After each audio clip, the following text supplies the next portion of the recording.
Today, here at Buckemeyer Stadium, the Liberty Center Tigers travel to Napoleon to take on the Wildcats. This is the Swanton Welding pregame show. I'm your host, Mark the Captain Bly, and on the call tonight, Mr. Scott Baird on the color, and none other than the one-name wonder, Spike. One night wonder, maybe. Guys, what a view. We're on the 50-yard line. We got our new high-definition 6K camera. We got 6K announcers. We are high-tech rednecks here, buddy. Guys, it's going to be a good game. All right. Well, you know, Napoleon last week led 7-0 at halftime against their arch rival Defiance. And then in the second half, 4 turnovers literally smoked them. And they lose 38-7. So in these river rivalries, Napoleon, you know, is the kingpin of the county. They're going to want to come back and make a statement here. They definitely will be re-diagnosed, replanned, and reconstructed for this football game. Scott? Well, I mean, Liberty has won 6 of the last 8. And if you watch those films and you break them down, they weren't really close. Liberty has dominated this rivalry, you know, and we didn't play in the COVID year. That may have been another victory for Liberty. So historically, I think Napoleon 34-17 and a couple ties. And to your point, in the 40s, 50s, and 60s, you know, this stadium is named Charles Buckemeyer Stadium, and he was a monster and one of the greatest all-time coaches in the area, and that's why they've named the stadium after him. But I would say this, Spike, these matchups have increasingly started to look more Liberty Center dominant, and I think it's the culture in Liberty Center has been able to maintain that culture. The Rex Lindgren, the Norm Decker, the Ron Rollins, the Jim Meeker, and I think Napoleon's had golden years but has struggled recently. So for me, I think this is going to be a great game because Napoleon, it's a do or die. After losing a rivalry game last week, I think they need to come back and give the best effort they've seen in a long time against Liberty tonight to get this victory. Yeah. Well, Liberty Center. All right, now the pressure is on. High expectations after a Final Four, winning a whole slew of games in the playoffs and getting to the Final Four, getting beat by the state champion, by the way. So the pressure is on, but the kids know it. They've done it. They've been there. The coaches have been there. This is not anything new. Now, there is something special tonight. The Freedom Township connection that the kids can go to Liberty or they can go to Napoleon. We've got some standout players. We've got the Cruz triplets, Trenton, Colton, and Landon. And freshmen coming up, even Garrison Cruz. You never know when you might start seeing him poke his head into the lineup. And also, Liberty Center has got Landon Bockelman. Let's see. Also, number 20, Brooks Bainfeld. Max Walker, I think, isn't he from the Freedom area? I'm not totally sure. I think he might be, but I'm not sure either. Ian, extra point kicker, Ian Rosebrook, I believe he might just be too. So these guys are going to want to beat Napoleon. It's been well mentioned around the practice area this week.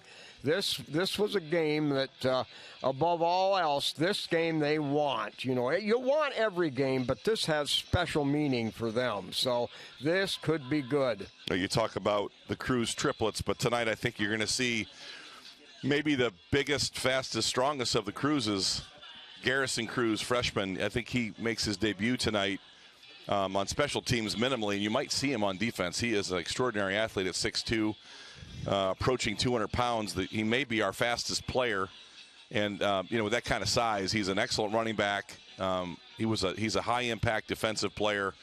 So I think the Cruz, quadruplets, if you will. There's triplets and a younger brother. Yeah. And I think you might see that be a storyline coming out of tonight's game. I also think that if you really lock into the day-to-day practice, and I know, Spike, you like to get down there and watch practice and the drills, but you've got some young guys making a bid tonight to get some playing time and a lot of playing time. And I think number 74, Hunter Spangler, is a player that you got to keep your eye on both offensive and defensive lines. And I think, you know, he might be getting some reps and repping with Brady Giesge. So I like what I saw to Hunter. I certainly liked what I saw to Xander Zeiter. So absolutely. Liberty Center, is a lot about these seniors, a lot about Landon Backelman, a lot about, Colton Chambers. But these younger players have really emerged. They've had great two-a-days. They've had a great junior high and early career in freshman football and JV, and they're starting to make a big-time impact in this program. Yeah. You're going to that? Oh, all right.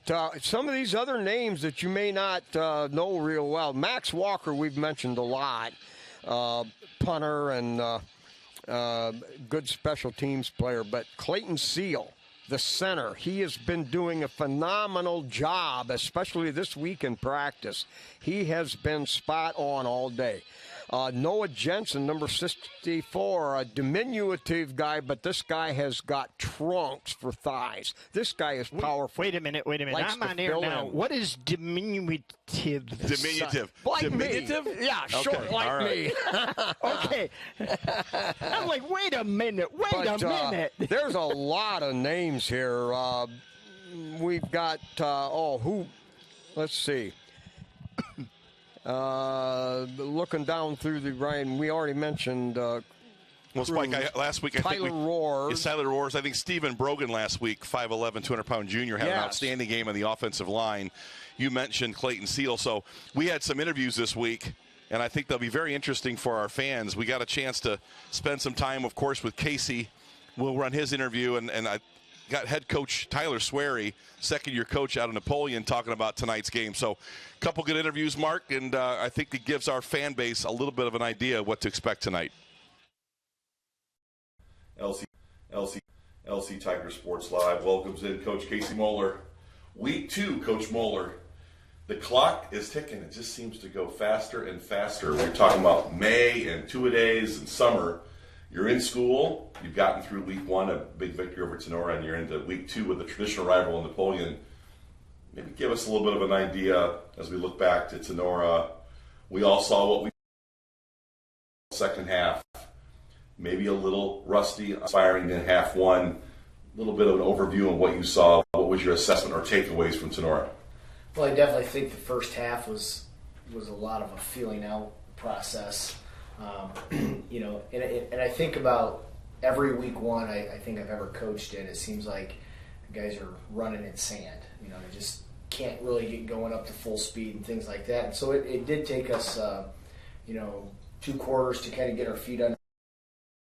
We were able to wear them down and establish the line of scrimmage and kind of take control. And it was good to see us play a really good second half. But, we want to come out of the gate a little bit quicker from here on out. And we know that we can't make the special teams mistakes like we did and expect to be, really good.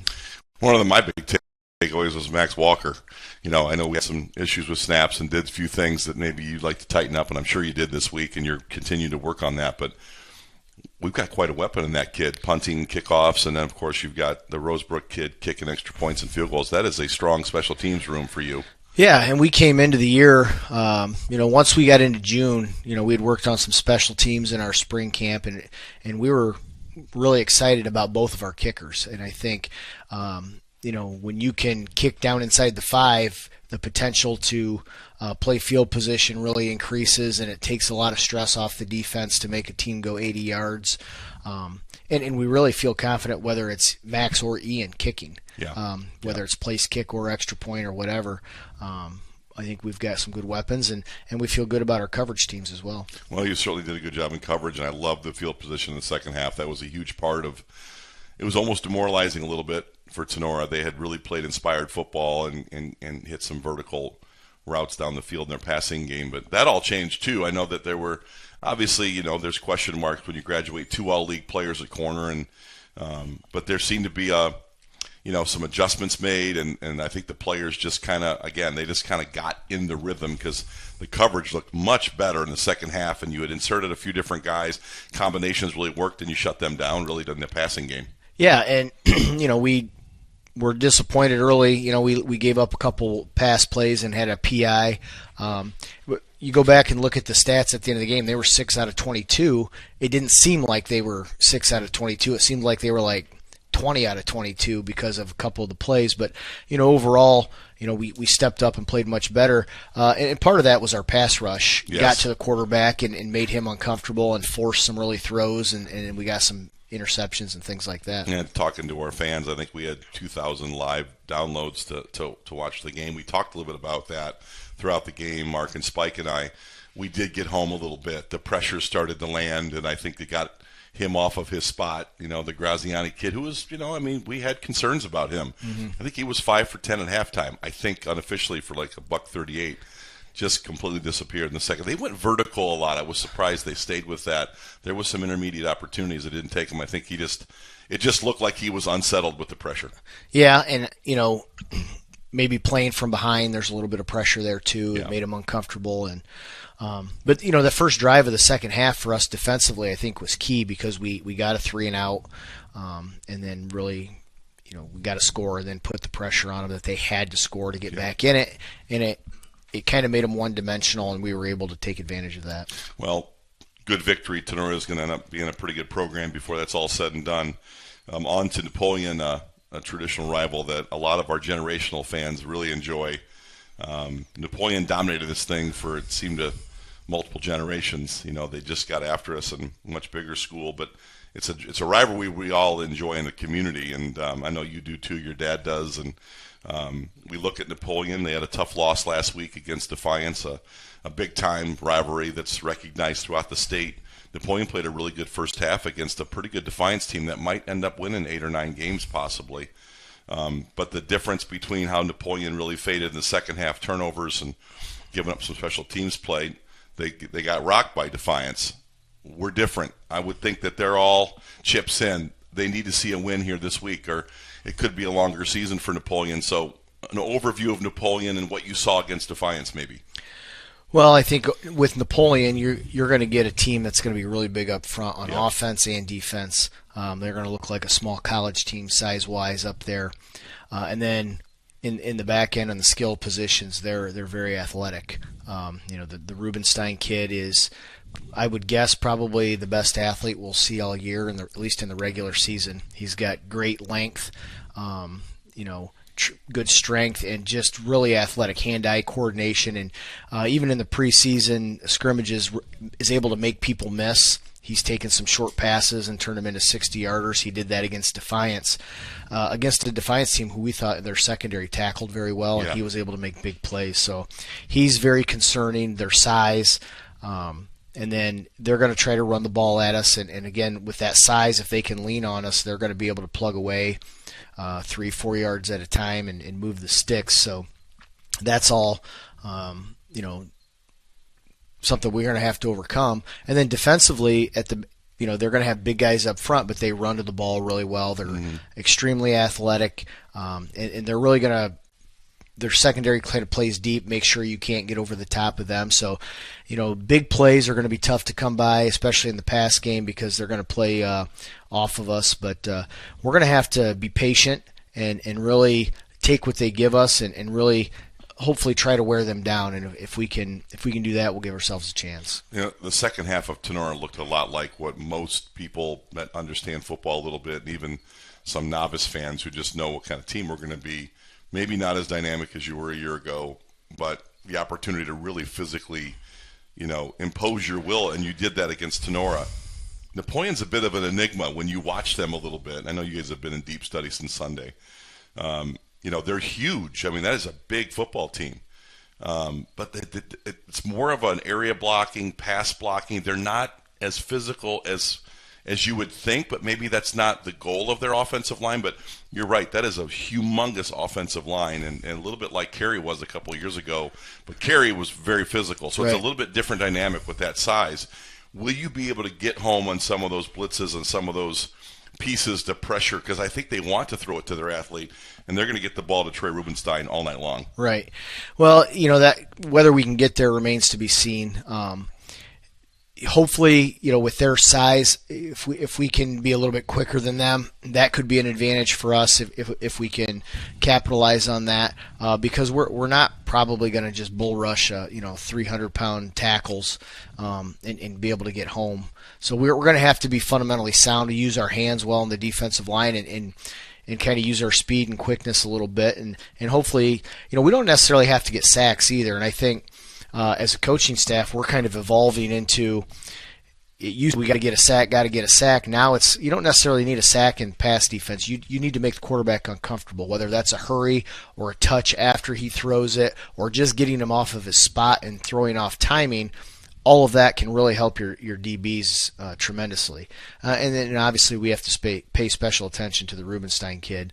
But they've got other weapons too. The Dietrich kid is a weapon. And some of their backs out of the backfield we're going to have to contend with. And their quarterback Espinosa's back after getting some experience as well. Just when you watch the film, you see the Rubenstein kid is the best athlete on the field. And not to take away from our good kids. I mean, we've got good athletes too, but this kid is next level plus. It seems like they want to spread the field a little bit and get it in some space. Quick throws to him on the horizontal passing game, although they can get vertical on us, and that is a vulnerability that we have. Although the adjustments last week in the second half were fantastic. Our coverage really tightened up, largely due to the pressures. But how do you defend an athlete like that? I know you probably might, shift or, get some, some under or sub coverage on a kid like that. You want to give him space because he could beat you deep, but yet you don't want to give up the big play. How do you? Because you're a defensive back and that's what you coach. Where's the approach on an athlete like this? Well, you got to kind of change your coverages. You can't play. I don't think you can just roll out there and say, "Well, here's the coverage we always play," just because he's better athlete than anybody. So when they throw a 50-50 ball, he gets it 80% of the time. Right. So 80-20 ball when you're playing this kid. It kind of is, and then so you can play off and say you're not going to get behind me, and then they can throw short to intermediate routes, and he can turn them into long plays because he can break tackles and he's elusive. So we got to kind of maybe bracket coverage as best we can, and really still not give up plays to the other guys. First down will be key. If we can kind of get them in second, third, and long, they're much more predictable, and we can be a little bit more creative with our coverage. First and 10 is going to be tough because, the playbook is wide open. And if they're in 2nd and 5 or 2nd and short, again, now they can take a shot deep, or they can just kind of keep the ball on the ground. So if we're really trying to stop the run by loading the box, we're giving up the pass. If we, bring people out in coverage, now they can start to run. So I think first down defense is going to be key for us. And just kind of changing things and maybe disguising coverages as best we can. We'll try to do that a little bit. Well, certainly Rubenstein's the kid you're going to pay a lot of attention to. Napoleon loses 9 starters from last year. And that was an important part of who they were last year in their playoff run. They got in the playoffs last year. They bring back 8, starters, on a 54-man roster, give or take a player or two. When you look at their roster and the makeup of their roster, how would you define are they better defensively? Are they better offensively? Are they more balanced under Tyler Swery in year 2? I mean, when you look at the team at large and you're looking to kind of attack or see where they present issues for us, how would you characterize this particular addition for Napoleon? Well, it's early, so you don't have a lot of material to kind of analyze, but they want to run the ball. Yes. And I think they know they need to run the ball to be successful, and they've got the size to do it, but they also know they've got the weapon on the outside with the Rubenstein kid. I would anticipate them moving him around to different positions to get him the ball. So I think that's kind of what we're going to see, and they're going to want to be diverse in where they put him, I guess, and that'll make their offense diverse so they can throw to him out of the backfield or when he's split out or hand him the ball. And then defensively, it'll be interesting because in all their preseason stuff, they're playing traditional spread teams. Right. So they're dropping into coverage. They're disguising coverages. Against us, I don't know that they're going to do that because they aren't going to need to. If you want to disguise coverages against us, that's fine because we're not really paying attention to your coverage. But wait, we're disguising coverage too. So I think they'll tighten things down defensively where, against Defiance, they were all the DBs were 8 yards and they were rolling safeties and corners and things like that. They're not going to do that against us. They're gonna walk guys up to the line of scrimmage just because we're so run heavy. So it'll be interesting. It's always a feeling out process because you never see how a team plays a wing T team on film this early because they don't play wing T teams. So we kind of have to figure that out and make some assumptions and then adjust from there. You know, I really like the fact that we're kind of almost back to the future to a degree, because we're really good in the run game. We've got rugged running backs. We've got a great offensive line. It's a comfort for, I think, for everybody in Liberty Center to watch us run even more than what we've run the last 2 years. Do you think that's a distinct advantage when the trend writ large is spread and in practice it's shoulder pads and helmets? And I'm not saying other teams aren't physical, but you know that's our signature. We are physical. And boy, last week you really saw Tenora, and I know Mark Bly and Spike both said, man, those kids from Tenora were really at the end of that third quarter. You could just see them. I mean, they were demoralized because we really did a lot of things up front. Is that a big advantage for us when we're going a little bit back to the future where they're kind of like trying to be more spread and less physical? Well, I definitely think it can be an advantage. I don't know how big. But like I said, when we watch film on teams, very rarely do we see a tight end and a wing back on the opposing team that they have to defend. So if they're not defending in the game, they're not seeing it in practice. When we play them, it might be the first or second time all year. Not only a tight end wing, but sometimes we don't see a tight end on the field that they have to defend. So you're constantly trying to figure out, all right, are they going to play inside, head up, outside, whatever? How are we going to block and attack that? But I think it is an advantage because you can draw on paper, here's what we're going to do to defend this. But if you haven't done it and practiced against it for an extended period of time, it can be a challenge. Yeah. And also it can, again, you talk to old school coaches and stuff like that, the running game can wear down a defense. Which last week you did. Yeah, and so when we're dedicated to running the ball, that's the hope is, eventually we're going to wear you out. And it sometimes it starts slow, like, oh, we can't run the ball, and then maybe third, fourth quarter, we start moving the ball and controlling the clock, and they got hands on the hips and things like that. And it's not the pretty in vogue way to play football, but it's what we believe in. It's what we've done for years, and it's been very successful for us, and we're going to continue to do it. I know, talking to Nick Miller and I know Paul Amstutz, your offensive line coaches, they're excited when you keep calling runs. I'm sure that there's some creative conversations on the headphones. You might want to do some more creative things, and they want to get real physical. But I think that certainly last week proved to be a major swinging point in that game. We just took over physically. Look at the offensive line for Napoleon: 285, 260, 285, 210, 240. That is a massive offensive line, and sometimes offensive lines are better at run blocking and sometimes they're better at pass blocking. They struggled last week in the run game against Defiance. They just did. They didn't run for many yards. They got two seniors back there. They got a veteran quarterback, and they've got maybe the best athlete in the area. Do you believe that Napoleon comes in and really thinks they can run at us, or do you believe they're just going to have to be incredibly creative with Rubenstein in that offense? Maybe a little bit of both, but I do think they are going to try to establish the run. It was kind of the same story last year when we played them, and they came out dedicated to running the ball, and there were a couple drives they had some success against us. And some of that was to their credit. They had a really dynamic running back that was able to find some holes. We felt like maybe we didn't fill our gaps and our run fits the way we should have, which allowed them to do some things. But they were able to establish, like a 15-play drive on the ground. So I would think they might go back and look at that and say, okay, here's what we did, and let's try this again and see if we can sustain something.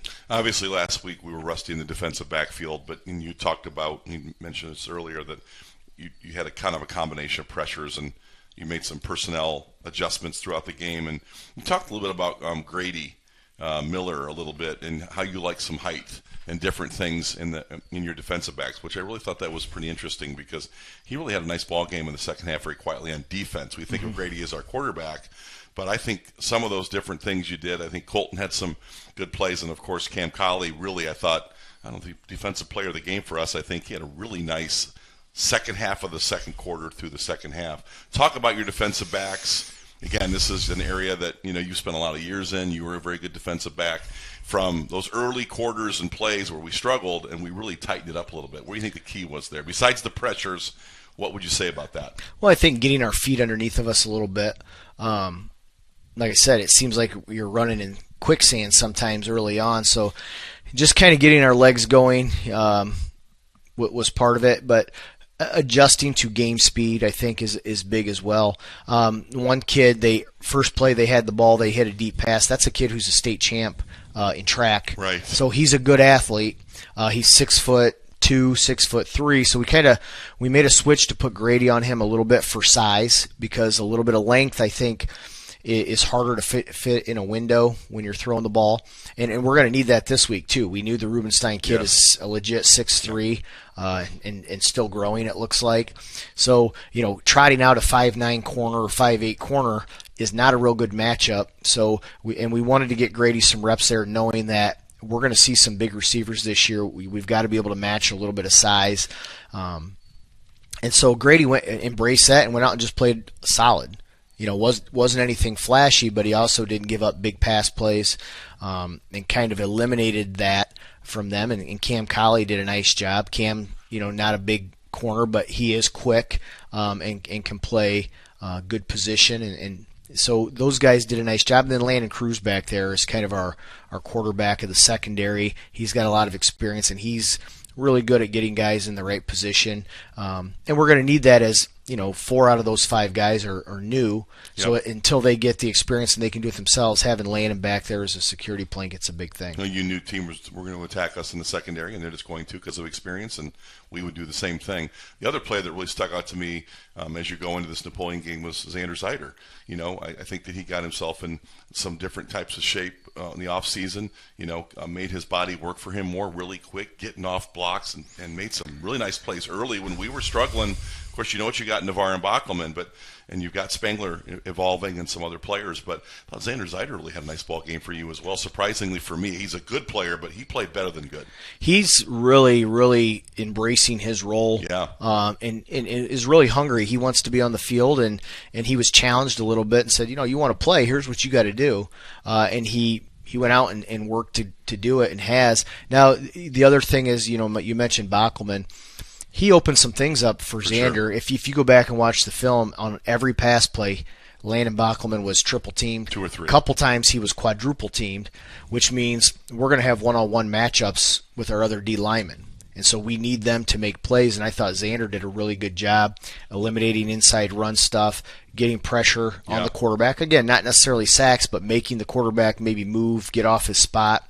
And we've challenged those other D linemen and said, look, this is going to happen to Landon every game just because of his reputation. He's going to get double, triple, maybe quadruple teamed. We have to have our one-on-one matchups. We got to win those. Well, it's pretty clear. Anybody that turns on the film, and to our fans, quadruple team means 4 guys on 1. Triple team is 3 guys on 1, and we all know that. We laugh and joke, but that was the case. Sure.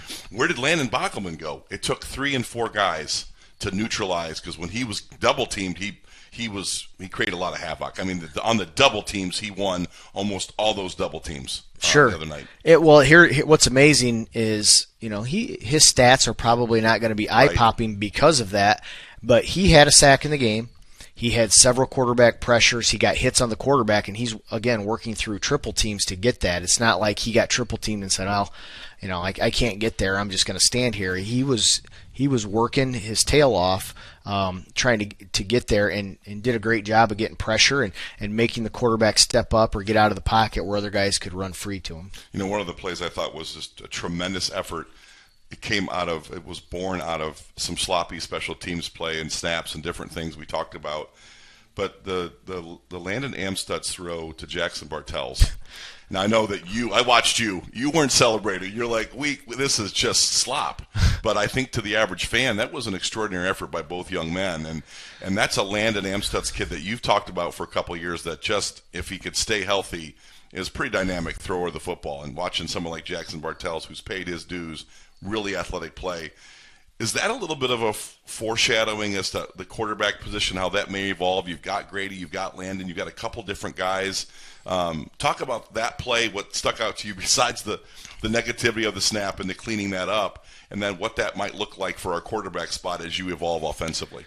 Well, we work on bad snap, extra point, field goal our receivers have predetermined routes they're running. We get a fire call, and the holder's on the right side. You get it, roll to the right. You got two guys out there, one guy setting up in the goal post, and then we just tell the other guy get to the back corner. And if you're rolling out there, look for somebody. And it's funny. Thursday, his dad Paul and I both said, look, you don't find anybody, just chuck it up to the back corner on the left, because we're supposed to have a guy there, and typically if you're rolling to the right, the defense is flowing with you, right. And that's pretty much what happened. Like he blind threw it. He said, I didn't see where he was. I knew he was supposed to be there, and Jackson did a good job adjusting and making a play on the ball. But that's kind of, I think, what Landon brings, is that he knows where guys are supposed to be, and he's going to be able to make decisions based on that and get the ball where it needs to be, and hopefully we've got the athletes that can make plays with it. But moving forward, I think that's what Landon brings to us, and I think as we evolve, if we can get him ready to play at the quarterback position, I think that frees Grady up to focus on defense, where we're going to ask him to guard probably the other team's best receiver or the tallest receiver, or matchups that are going to give us problems, and I think that'll make us a better team. As we kind of wrap up this interview, obviously Napoleon, throw the records out. Every time you play these traditional rivals, I just think there's a little bit more juice in these games. I never look at Napoleon's win-loss. I never look at their loss or win against Defiance. I think this is a very unique game for us.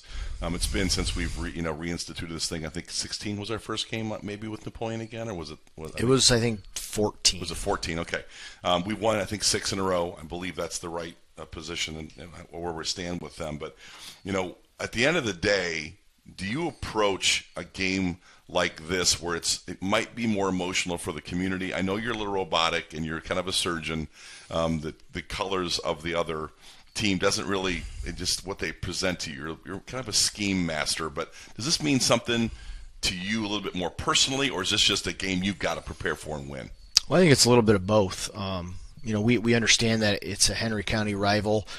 I understand the history of what happened in the 60s and the 70s, and how they dominated, in the 50s and people were tired of losing to them and things like that. And so we understand that it means something.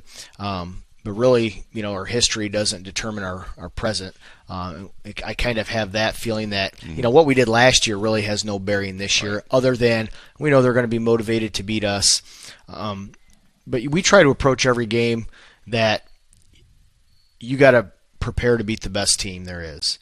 Because if you're only preparing to beat rival teams, you get up for that game. Well, what about the other games? And, you don't get that level of adrenaline and stuff. But at the same time, we know going into this game, there's going to be a lot of energy in the stadium. There's going to be a lot of fans there, and that's a good thing. You want to play in those type of environments. So it's kind of a dichotomy that we're approaching it as just another game, but understanding that there's going to be a level of an intensity and an energy there that is different than other games. So, we have to embrace that. Just so you know, it's more than just a game for our fan base. This is a big generational test, but that's why we're successful. Your heads are down. You're preparing just for Napoleon. I like that. Last question for me. For our fans and what we're looking for in the booth, when will you know this is going to be a good-looking game for Liberty Center? What will happen early in this football game that you see and you say, we've got a good opportunity, or what will concern you? What's the first thing, what's the first marker of success against Napoleon, and what your expectations are? Well, I think, are we able to move the ball on the ground? I mean, if we can run the ball, that typically is a good sign. You can say that almost every week. Yeah. I mean, that's what we want to do. And then also making sure that we are getting off the field on defense, whether it's a turnover or forcing a punt. If we can get off the field early, I think that gives us confidence that, we can stop these guys. And it very rarely is it early you say, we've got this. Especially in a game like this, it usually is going to be late in the game before you feel comfortable. But knowing that early confidence and knowing, hey, we can do this, I think really helps. That gives your guys confidence and understanding that, we've got this thing. So it'll be interesting to see. It's the games are always peaks and valleys. Good things are always going to happen, bad things are always going to happen, and we can't let the good things affect us too much. We can't let the low points affect us too much. We got to kind of keep an even keel and just plugging away. Well, week 2, this thing is flying by, but it's a big-time game and a big opportunity for us to continue on with the things we've been doing for the last few years. So a lot of luck this week against Napoleon, and I'm sure that you guys are prepared and ready to go. Thank you. We appreciate it and hope everybody is able to either watch the game or get to the game. Very good. All right, there you go. Great interview with Scott Barrett and Coach Moeller. You guys could talk forever if I let you, did you? And I don't know if I should apologize, but Casey was a great player on the 96 team and has been a fantastic coach for a very long time. It's conversational. It could go on and on. So, yep. But we got a chance to have an interview also with second-year coach Tyler Swery. He was good enough to call us late in the week and discuss his preparation and plans for Liberty Center. Second-year coach, Napoleon, Tyler Swery. LC Tiger Sports Live welcomes in head coach, Napoleon High School, Tyler Swery. Coach, this is your second season, and last year coming in had a nice finish to the year, got yourself in the playoffs. You drew a tough playoff a card there, but getting in the playoffs with a nice second half and then getting to this season. Maybe talk about how you left the season last year on kind of a high note and got into your summer and started looking forward to 23. What are some of the things that you learned about your team in year 1 going to year 2? Yeah, thanks for having me on, first of all. Last year we had a lot of growing pains, and we got better as the season went on. We lost we were 0-3, and then finished the season winning. I think we 3 of the last 5, or yep. I don't remember what it was, but like you said, we got in the playoffs. We won our final regular season game to get us in the playoffs, and that was a position that we had been in the last couple of years, and we couldn't get the job done. So I was really proud of our guys for the way we handled ourselves at the end of the season, and we're able to get that win. And like you said, we got a tough card going to Cleveland Glenville, but it was a really good experience for our guys. Not just the environment that they were in, but to play against essentially, in my opinion, the best team in the state of Ohio. And they got to see, what it takes to be a champion. So really good experience for them. And then, that kind of led us into the off season of, now, we got in the playoffs last year, we obviously at the 16 seed, which we don't want to be, so how we want to get back to the playoffs, but we want to be get in there as a higher seed. And that was kind of the push all off season. Talk a little bit about the culture. I mean, new coaches, I know you've been around, you've played yourself, so you've seen a lot of football in your day. What's been the culture that you've tried to instill in this program coming out of Coach Strock? I know that there was a lot of success in those years with Coach Strock, and you were a part of some of those things. But what were you hoping from year 1 to 2, the kind of culture you're trying to instill in these players? Just pushing the leadership aspect. We got to grow leaders, and they just aren't going to. A lot of times leaders aren't born; they're taught. So really teaching the leadership skills and getting these guys to buy into the system of what we're doing and accountability. Holding themselves accountable and holding each other accountable. I've been a part of some good teams and the best teams I've been with, the players hold each other accountable, on and off the field. Reading some of your previews and looking over some huddle film and getting a chance to watch you guys against Defiance and just kind of collectively putting together an outlook. Can you repeat the question? Can you hear me? Losing you. Oh, sorry, Coach.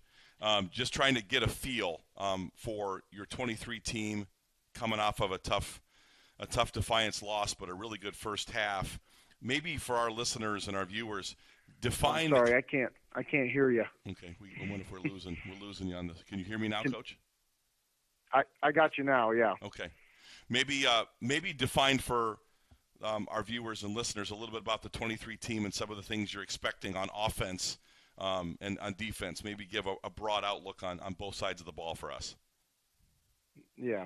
Coming into the season, I really like the size of our offensive line. We've got some pretty big tackles. Yes. We've got a big center. We've got some quicker guards. We kind of transitioned from last year being more of a power T to more of a wing T, and trying to use our speed to get to the edges as an advantage. If anybody watched the Defiance game, it wouldn't have looked like that. We have a lot to fix and work on, but that was the goal. Is that we've got some fast and skill guys that we get the ball in their hands to on the edges, and then one of those guys is Trey Rubenstein. He's a kid that we can split out at receiver. He's a guy we can put at wing and get him in some jet sweeps. Just a very versatile athlete. And then Lawson Seibel is a fullback for us, and he actually didn't play against Defiance. So he's back. He should be back this week, and I'm really looking forward to seeing him compete. And then defensively, our defensive line is pretty big. In the last couple of years, I haven't had that. We've had a small defensive line that we've stunted a bunch. We've got some bigger guys this year, so just trying to use them to plug gaps, and then let our backers run around. So, that was the goal. And Defiance game, we did that for the first half, and then they were kind of put in some tough situations in the second half. Those first game jitters, sometimes you see turnovers and different things, special teams mistakes. We saw some of those things with Liberty Center in week 1 with Tenora. Maybe discuss a little bit about what you see in Liberty Center in a real broad sense, what maybe things concern you and maybe some things that you feel pretty evenly matched on, Coach. Jump soft film it's Liberty Center football. Their offense is a smash mouth with their wing T, and their offensive line gets off the ball low and will drive you. And then their backs run extremely hard and block extremely hard. And then I think the most dangerous thing about their offense is their play action game and how they can suck you in on the run and then hit you over the top. So those things obviously concern me and are things that we had to make sure that we were working on this week. And then defensively, they're extremely aggressive up front.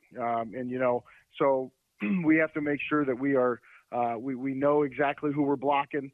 We know if a backer goes one way and the D line goes the other way, we've got to switch them or whatever. But we have to make sure that we get a hat on those guys up front, and then. Really, I think Tenora was able to push the ball down the field a little bit, and that might be something that we have to try to do just to help loosen up that front, for us to be able to run the ball successfully. My last, Coach, maybe talk a little bit about, and I know you've been around the Napoleon Liberty Center and the Henry County communities, and football in this part of the country. I know you talked a little bit about losing Wasion, which was hard just given some of the reconfiguration of the NLL.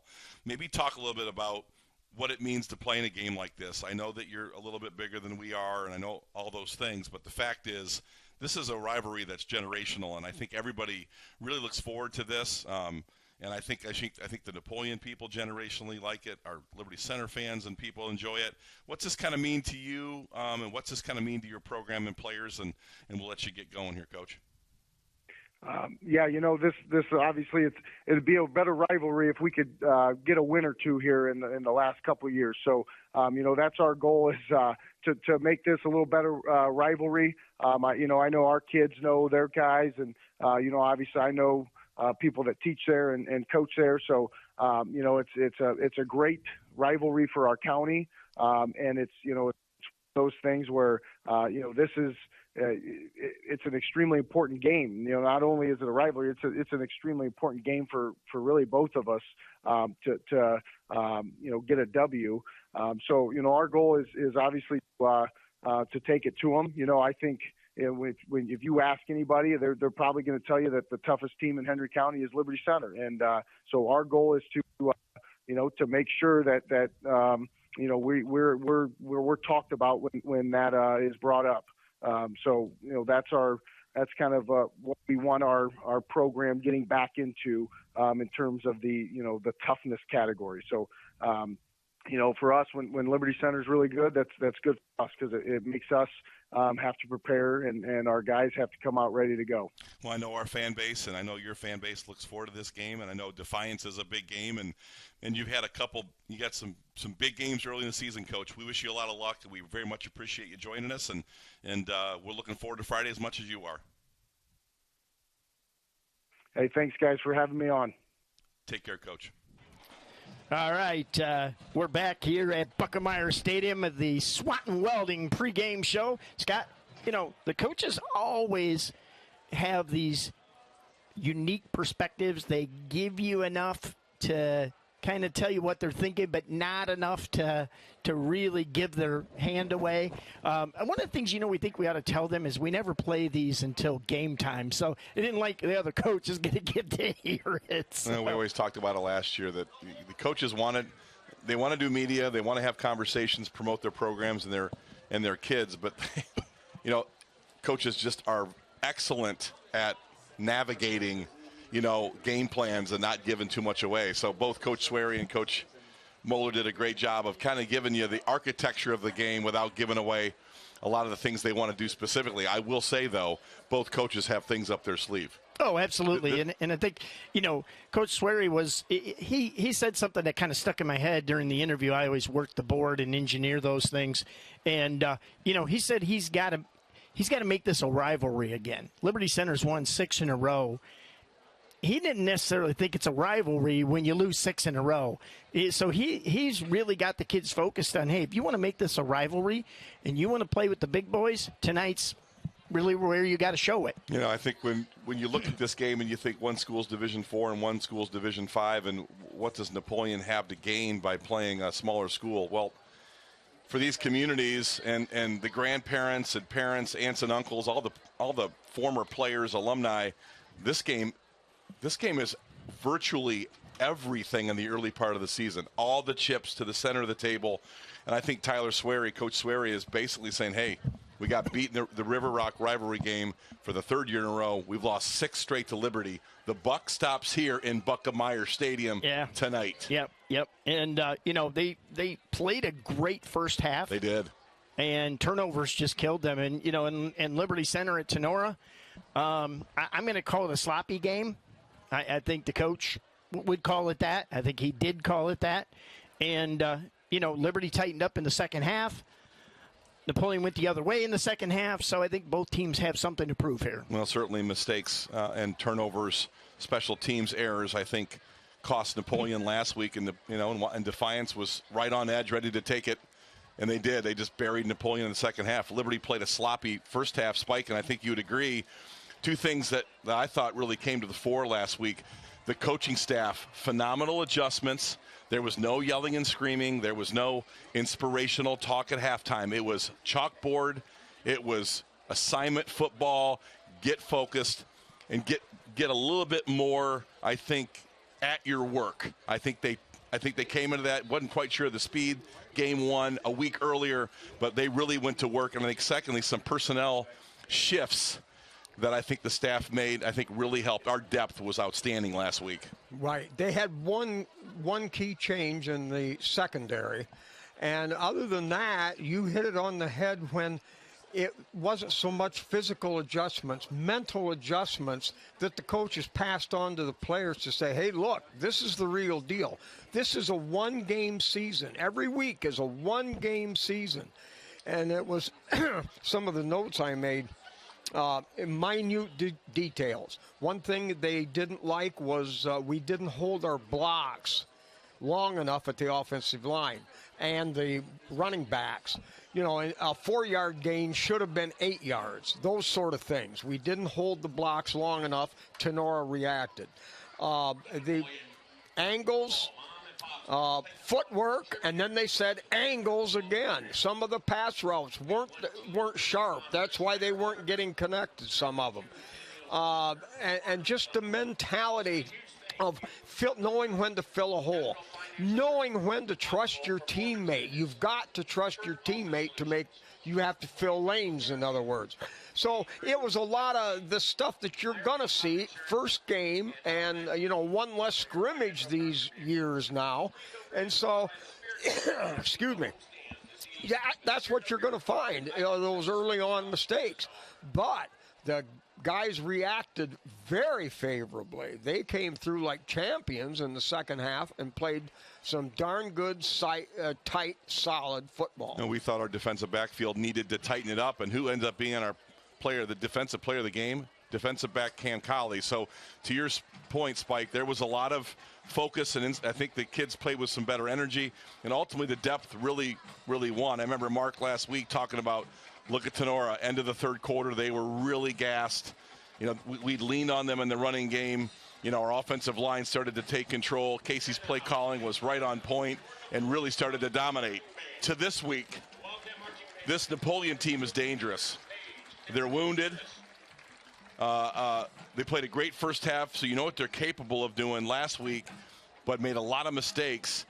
But when you look at this roster, there are players, there's size, there's seniors. They've got a 25-year anniversary here at Charles Buckemeyer Stadium.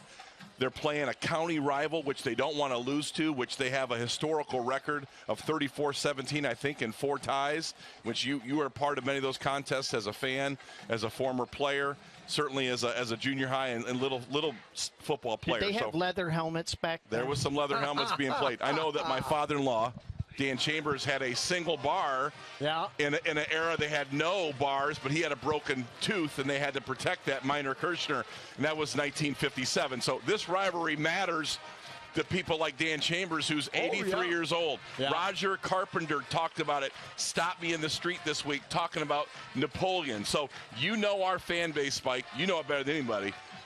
This is a big-time game for both programs. Absolutely. Big-time game. This is one of those games that, you know, it's not a league game, but there is certainly the closeness. The people go back and forth and work. You see other people, the other town, you see them all the time. There's all kinds of, it's just good stuff, and this is what we like about high school football. And Liberty Center, there is no school that, I don't care who you're talking about, has the deep-set tradition like the Tigers. Liberty Center's been playing football now for 110 years. And I remember as a young buck talking to all the grandpas then that played, and then some of them just recently, you know, into their 90s. I have on my Meals on Wheels route. But these guys really took pride in playing football, and like Grandpa Chambers. And, well, you know, absolutely. You got Kip Kern and, you know, who's the field is named for, and it's just tradition. The football field itself is raw tradition. This is one thing that Liberty Center, you know, we always hear about our neighbors to the south about being the smallest school in the league. Well, we held that distinction for 50, 60, 70 years. I think people forgot that, Spike. Yes, we held that distinction forever. But our guys, our teams of the last 110 years thrived on that competition. They bragged how they could take it to the bigger Wildcats, the bigger Defiance Bulldogs. I mean, and this is the stuff you just, oh. Okay. All right, national anthem time, folks. Get up and salute. The colors are being presented by post number 300 of the American Legion. The flag will be raised by the Sons of the Legion.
My head is down here. Can you see over it?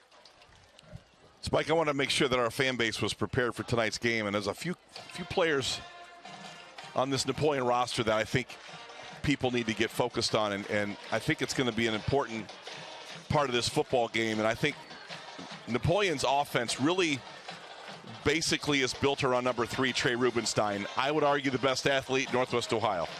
Everything this kid does, he does at a high level. On the football field, they're going to try to force to get him the ball in the backfield, in motion. They're going to play him outside the hash and on the numbers. He will threaten Liberty Center all over the field. And talking to Tyler Swery, he is a huge part of tonight's game plan for Napoleon. So Liberty Center and Casey and the defensive staff, Matt Bryan, have a big chore. Devin Dietrich, another good halfback, wing back, a kid that is a very good offensive player, very efficient, good set of hands. The quarterback is a 6 foot, 170-pound junior in Owen Espinosa. He played the second half of that season, Spike, last year, where Napoleon pushed to make the playoffs. So Owen's got experience. He can throw the football. Tonight, a key returnee for Napoleon's senior fullback, number 22, Lawson Seibel. Runs the ball hard. Did not play last week against Defiance. He's a difference maker. 2 players to complete my wrap-up on the players to focus on. Their tackles are the biggest players you're going to see all year long, including a potential state championship run. Number 72, Cameron Birkin, is 6'6", 286. He is a Division I looking football player. The other tackle, number 73, a 6'4", 295-pound senior, Isaac Lehman.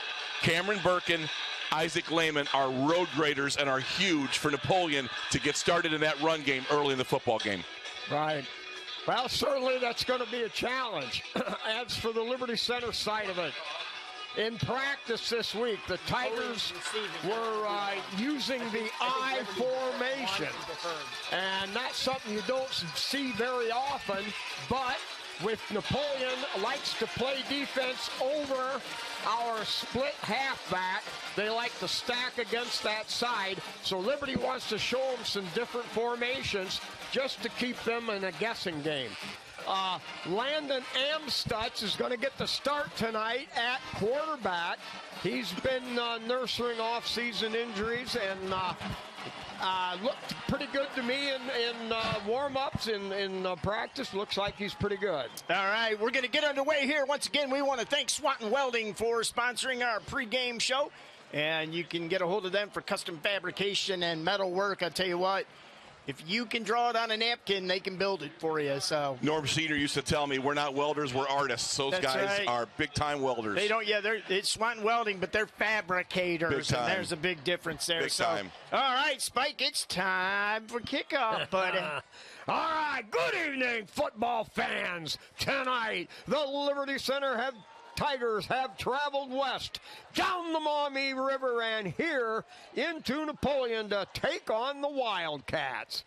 Obviously, the all-time Liberty Center #1 rival, the Napoleon Wildcats, way back in, 1913, I believe the first season was in football.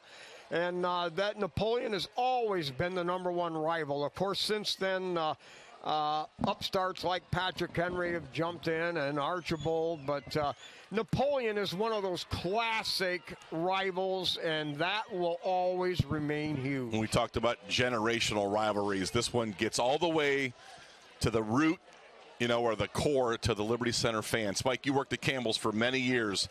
A lot of Liberty Center Napoleon football talk, I'm sure, at work, man. Back in the 70s and 80s, that was vicious. 60s, 70s, 80s. I'm telling you, that was a little rough at times. Hey, you mentioned, Spike, a big addition tonight for Liberty's offense. They're going to start out, I believe, on defense here in the first quarter, but Landon Amstutz finally makes his debut at quarterback tonight, and I think you're going to see a guy that can really throw the football around. Last week, we had a emergency poor snap on the extra point, and Landon Amstutz went and got that football and threw it on the way to the ground and got it to number 17, Jackson Bartels. And that play really showed you what Landon Amstutz was capable of, his athleticism and his arm strength. And I've been talking to their coaching staff, Liberty's coaching staff. They like the way he reads his progression. Smart guy. So that's a big addition to our offense. Oh, definitely. Yeah, I think things can smooth out and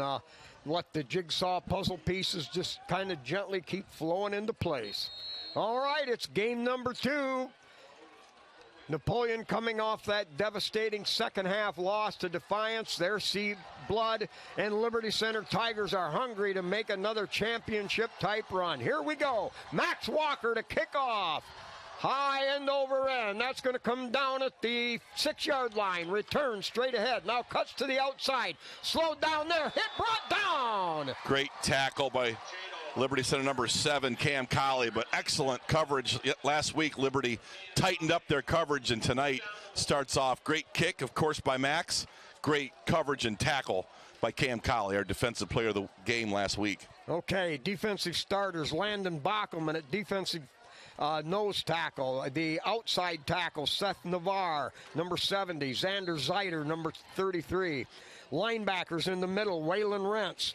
And the 2 outside linebackers, Trent Cruz and Colton Cruz, will get the rest. Now, offset to the right, handoff going that way on a sweep. Liberty Center gets out there, and they're going to stop it for a loss in the backfield. Big time play by number 1, Grady Miller, Liberty's defensive line. They make plays, and the linebackers make tackles. Great job. I think that's playing the sniper spot tonight.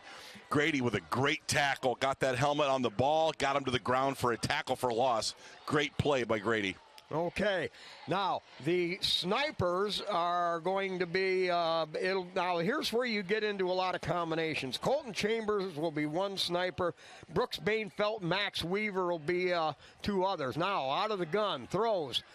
Gets it out there, a diving catch at the 15-yard line, and that's going to be a loss of another yard. Good pressure on the quarterback. Yeah, no doubt. I think Liberty Center's defensive line, even though Napoleon is big and strong, I think the athleticism and power of Liberty's defensive line can push that pocket and make things really uncomfortable for Owen Espinosa. All right, now the quarterbacks, Cam Colley and Grady Miller. Safety, the all-star Landon Cruz. All eyes on number 3, Trey Rubenstein here. All right, back to throw, has time, looks, throws the home run ball, falls down, but the ball sails out of bounds, incomplete. Rubenstein with an up and out. He got number 20, Brooks Bainfeld, on an island, so Brooks did a decent job. He got tripped up on the 40-yard line. Had that ball been on target, that was going to be a touchdown for Napoleon, but again, the playmaker in this offense is Trey Rubenstein. They went right to him when they needed it. Liberty Center did hold. Good job by the Tigers. All right. So 4th down and 11. 10.5 minutes to go here in the first quarter. Liberty's going to get some good field position. They really won that battle last week. That was a key part of their victory. There's a poor shank. With a very high punt, but goes nowhere. Hits at the 30. It'll bounce up around the 35-yard line, but the Tigers, wow, the defense holds. 21-yard punt. And so Liberty Center now deep into Napoleon territory with their first down. If you remember last week, Spike, one of the turning points to the game was the special teams play for Liberty Center, the punting, the kicking, and coverage. We really won the field position battle. Liberty 1-0, big W there. Now they're on offense. Here we go. All right, Trent Cruz, normally the fullback behind Amstutz. Colton Cruz split off to the right. Now give it to Colton. He'll hit in the backfield. Still spins, powers his way forward for a yard. Could have been a yard loss, but Cruz, extra effort, kept him alive. Number 54, Blaine Ford, got off that ball quickly. He's a 5'8", 160-pound junior, but man, he got through the initial line of scrimmage and made the play. Liberty, I think he was a backside player. Let him go to get to the front side and block it up. He makes the play for Napoleon. All right, Amstutz now in shotgun. The Tigers have a double wide out to the wide side. Wing right, wide out left. Handoff, single setback, go there, over the top, leaps forward and down to the 30-yard line. Trent Cruz, 5 yards. He will run the ball hard. He got small on the hole, then drove it, showed his athleticism to finish the run, leaps to get the extra 2. The effort from those boys in the backfield, the triplets, are just fantastic in terms of their effort. Very impressed the way he finished. Trenton Cruz runs the football hard. Last week, big touchdown on a 0-1 trap of the second half to get things started. They ran behind Navarre and Hunter Spangler that side to open up that right side hole. 1st and 10 now at the 30-yard line. Out of the I formation, give to the first back. Sifting his way through, Trent Cruz pounds down to the 25-yard line. That was a 3rd and 4 play. That was the 3rd and 4. And Liberty runs a trap on 3rd and 4. You know they've got confidence in their interior line. You made a mention a minute ago. Seth Navarre with a good block in there. Number 63, who had a great game last week for Liberty, Stephen Brogan, another key block. Yeah, that offensive line, Clayton Seal is 71, the center. Navarre guard on the right. Steve Brogan guard on the left. Now under center, Amstutz rolls back. Got guys wide open here. Man wide open out there. It's caught into the end zone. It's a Liberty Center Tiger touchdown. Amstutz put one right on the money. Zach Weaver running wide open. Napoleon just overcommitting to the run. Excellent ball handling by Amstutz. I don't know that Napoleon could read that. That was really well played by Landon. And then he put a ball right on a dime to number 40, Zach Weaver, for a big touchdown. What composure, and that ball was there, and, of course, Weaver made the catch. Weaver, a 200-pound kind of a slot back, you might say. Strong. Now they're going for it. Liberty scores at the 8.5-minute mark. Now the snap is good. The hold is good. The kick is up on the way. It is gone. Liberty Center tonight. You get that run established, Spike, and Napoleon sneaking in. Safeties playing a little bit tighter to the line of scrimmage. And, man, a little play action there. Landon Amstutz, excellent ball handling. The entire stadium dressed in navy was fooled. Wide open pass. Great throw to Zach Weaver. Excellent job by Liberty Center on that first drive. Nice mix between run. Great throw for the big touchdown there. Yeah, great flag route. He went down the middle and then just made a hard angle cut. And it was on almost like a slant angle, a deep slant. And the Napoleon defender just could not keep up with it. He got single coverage. To your point, great route by Zach Weaver. And that is just what the coaches were talking about last week. Be precise. A lot of rounded off stuff, and it just wasn't what they needed. Okay, now the Tigers to kick off for the second time in this game. If Landon Amstutz can throw the football like that, you know, we went from kind of a one-dimensional look with being able to throw a little bit to a guy that can throw the football on a number of downs. All right, high end over end. That's going to go back to the 4-yard line. Another excellent kickoff. They've got him surrounded. Slips past one, but grabbed there at midfield at the 20-yard line. And number 30, Garrison Cruz, gets his first opportunity tonight. He squared up Trey Rubenstein really nice and got him to the ground. So his first varsity play and a tackle for number 30. Tackle. Hey, there was no doubt about it. He wrapped him up and hog-tied and horse-collared him to the ground. And Liberty did a great job on covering there. When Rubenstein gets the ball, looks like the antennas are up for the defense and coverage teams. Yep. All right, Miller and Colley now out on the corners. Landon Cruz, the safety. Play action, dropping back. It's the 10. Lofts it out there. Got a man over there. Knocked away at the last minute. What a job, Chambers. That ball was completed to Devin Dietrich, but Chambers with quick hands knocks it free. You know, good defensive back play isn't just about interceptions. It's pass defenses. Yeah. Senior Colton Chambers, excellent job right there. Got out before the receiver had a chance to tuck it away and knocked it away for a good pass defense. And that point you just made is exactly what the coaches have been preaching in the preseason. When the ball, his hands are going up, you don't have to hit his hands. Just get your hand in the middle in between them. And that's what Chambers did. Okay.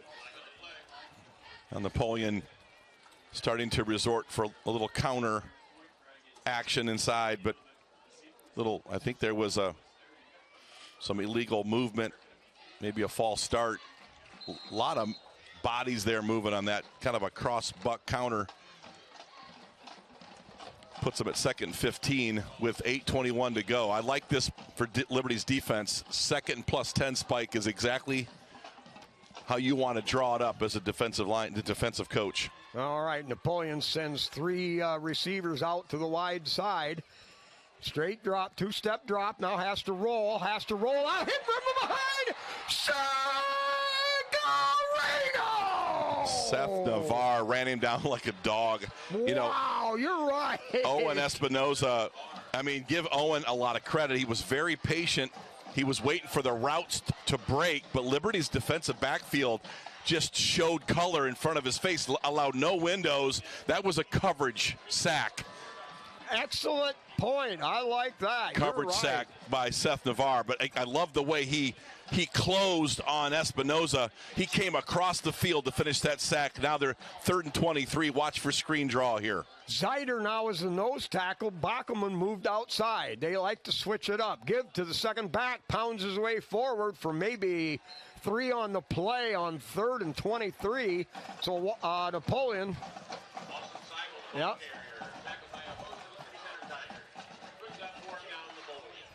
Okay, Colton Chambers.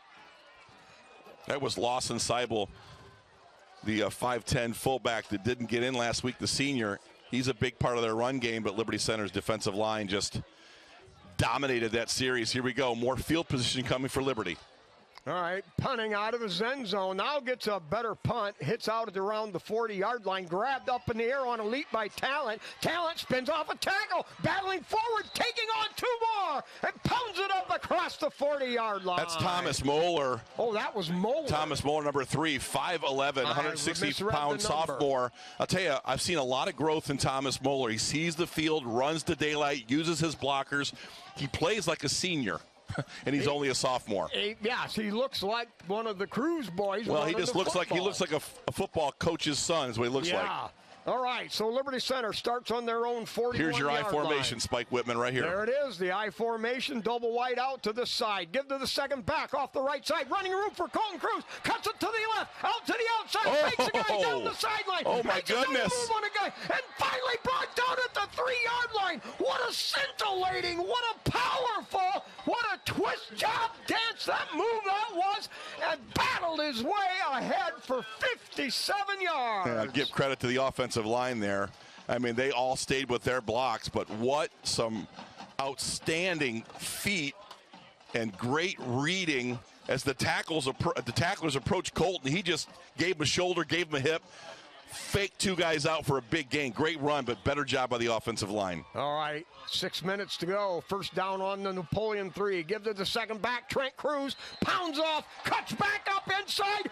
He's in the glory land. That, football fans, is a Liberty Center Tiger touchdown. That play was led by number 19, Waylon Rentz. He is a hammer. And I'll tell you what, Napoleon looks a little stunned here. Liberty has won the field position battle 2 consecutive series. And, man, they're looking to go up 14-0 here very early with 6:12 to go. Amstutz to hold. Rosebrook to kick. Good snap, good hold. Kick is up on the way. It's long enough, and it's plenty good. Ian Rosebrook pounds home the second extra point of the night. 14-0 Liberty Center, and there's still 6:12 left on the first quarter clock. Liberty Center getting some big plays in the run game, and Spike, they're getting big plays on the inside run. These aren't outside runs, these are inside runs. Very impressive job by the guards and the center. We talked about Stephen Brogan. We've talked a lot about where Seth Navarre's at. He's having a great game, number 70, Seth Navarre, and you're getting some great play out of center, number 71, Clayton Seal. Those interior 3 made that trap for the big gain by Colton, made that happen. But Landon Bachman also great job holding his block. Then for the touchdown, Waylon Rentz laying the wood on that lead block. Liberty Center 14-0 with 6:12 to go in the first quarter. Clayton Seal, he might be 5'8", 5'9", maybe, but that guy goes 220 pounds. He is a rock. All right, kicking off, of course, will be Max Walker. He's got it down to the 6 and the 4. Here we go. He's just getting warmed up. That one all the way down to the 5-yard line. Napoleon lets it bounce. They have to pick it up. They run right into Tigers. hit there, spun. Cruising on the hit with a host of other Liberty Center Tigers. Zach Weaver was there as well. Great job at number 57, Deegan Swigert. Liberty's coverage teams are just swarming. It's hard to spot a tackler when you got 9 Tigers. Call, Captain. The coverage team so far, phenomenal job by Liberty Center. They had a great second half last week. They have started out strong. Napoleon out again. Third series inside their 20 spike. Liberty winning the battle of field position early on. All right, so Napoleon on the 12, their own 12-yard line. They've got twin setbacks. Give to the first one. He'll pound forward. Zeiter 33 from the middle in on the tackle there. So gain of only 2 yards on the play. Xander Zeiter last week just did a great job of getting his hands up in the offensive lineman's shoulder pads, getting up underneath, watching the play develop, getting off that block and getting to the point of attack. Xander Zeiter has been on fire so far early in the season. Outstanding defensive lineman. He's got great swivel. He does. He can hip twist. Great footwork to go with that. Very dominating defensive lineman. Power straight ahead. They run it right into the teeth of the Tiger defense. And Zeiter again on a tackle. That gain of a yard on the play. It'll bring up third down, and we'll call it 6 to go. I love the fact that it's hard to spot tackles when you've got that many guys run into the football. Number 64 also checked in, Noah Jensen. Really strong spark plug nose guard, doing a great job in that kind of zero. He's a zero technique player, which is basically the nose guard over the center. To neutralize a center on inside run is big, and Noah did a good job with that snap. It just helps open it up for everybody else. All right, under center, rolling to his right, looking upfield. Nobody open. Finally has to fire it away. Great play. Outstanding job by Grady Miller. Wow. I'll tell you what. You just saw Owen Espinoza had the football in his hand for 4.5 seconds. He just stared Trey Rubenstein down, and guess what? Number 1, Grady Miller, second great pass defense, was all over that play. Great job by Grady. Trey Rubenstein is very difficult to handle. Liberty Center has made him disappear in the first 3 series. Rubenstein was not open, but he planted his foot, came back to the ball. That's what the quarterback saw, but it was that great reaction and recovery by Miller.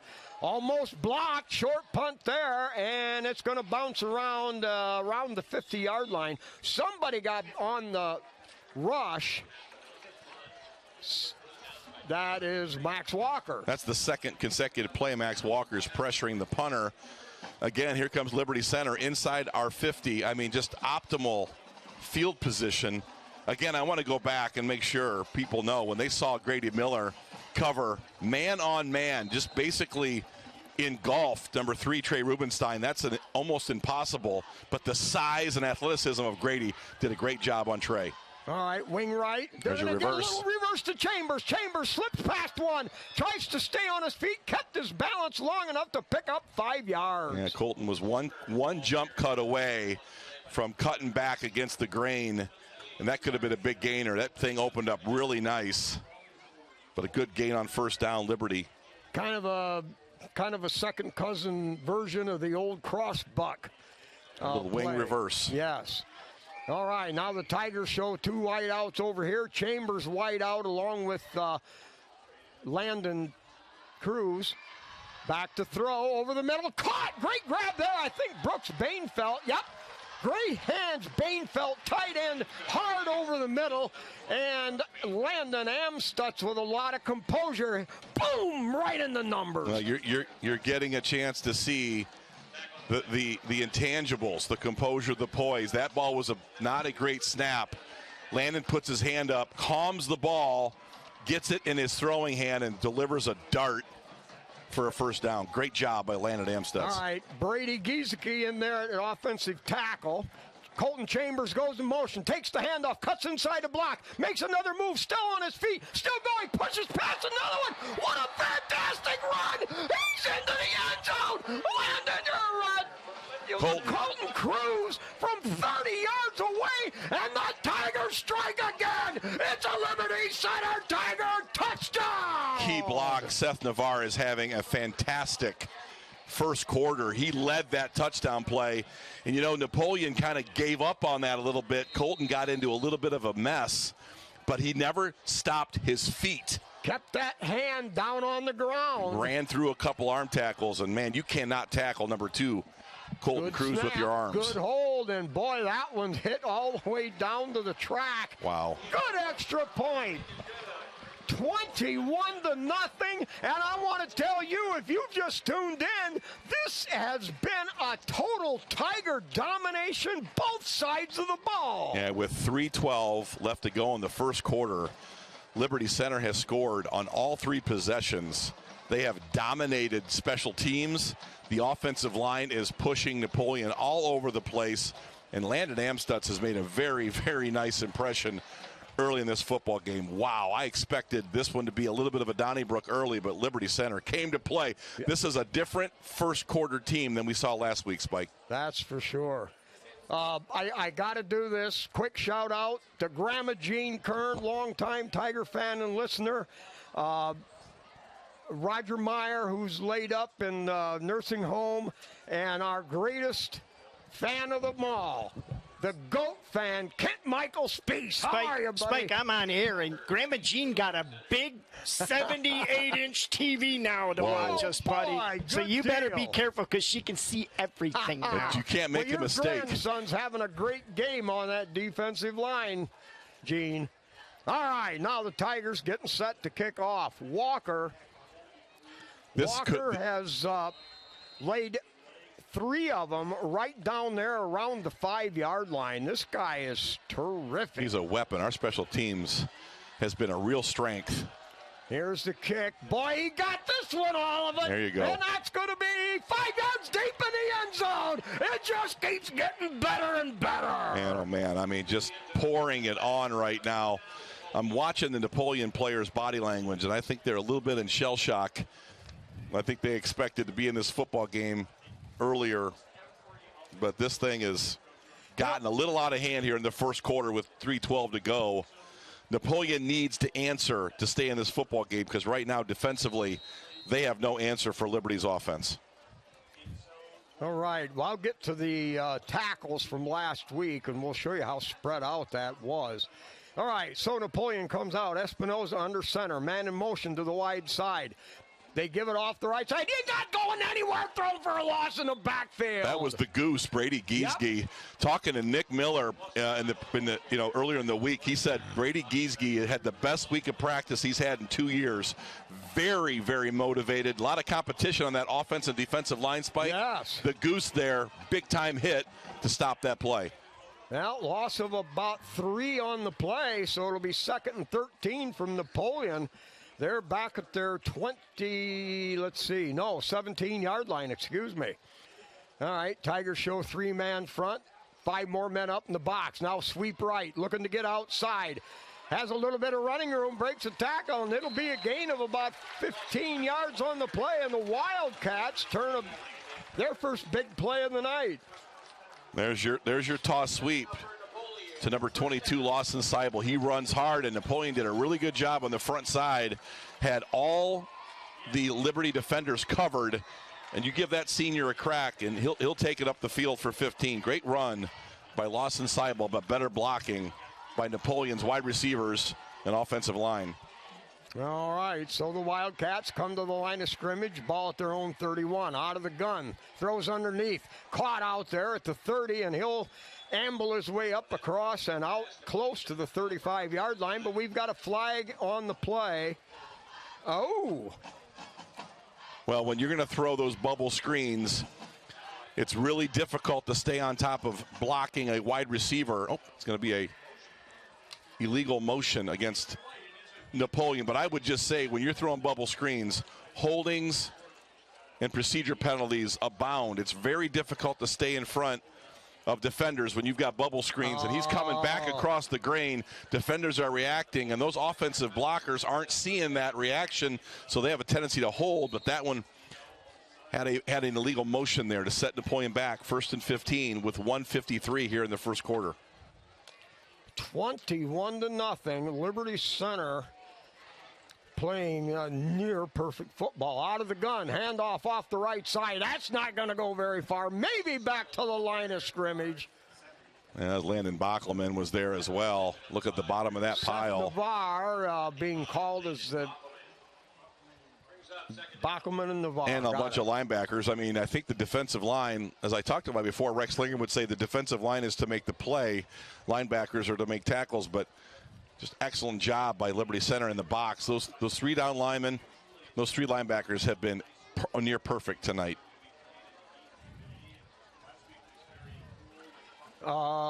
Spangler now at nose tackle. Now they're going to run a pitch sweep this way. Great penetration from Rentz. They slow him down, stopped him in the backfield for a loss. That's a smackerino. That's another tackle there by Seth Navarre. But the guy that made that play was number 19, Waylon Rentz, came on a blitz. And once that color showed, the running back had nowhere to go. He stops his feet. When a running back stops, that allows the defense to really swarm. And number 70, Seth Navarre, who's playing a heck of a first half, got the tackle there, but great job by Waylon Rentz on that blitz. All right, ball on the 23-yard line of Napoleon. 3rd and 17. Back to throw, rolling right. Has a man out there on a short route. That's caught. And good for about 15 yards on the play. Really? Well, he was up the sideline stepped and out of bounds back inside the 35-yard line. Good catch. Mark Bly is doing our spotting. You don't always hear his voice, but he nailed that. That was a pretty big gain until they identified he stepped out. They may have considered going for it. He came wide open across the field underneath all that coverage. Really nice, easy throw for Owen Espinosa, but 4th and 7, Napoleon's going to. Sent a man deep and then threw underneath. All right, 4th down and 7 from the 34. Back to punt. Good snap and a good line drive punt. That's going to be caught in the air at the 35. Colley makes one, spins forward, and bangs his way up near the 50-yard line. I like what Cam Colley did there, Spike. He caught it on the run.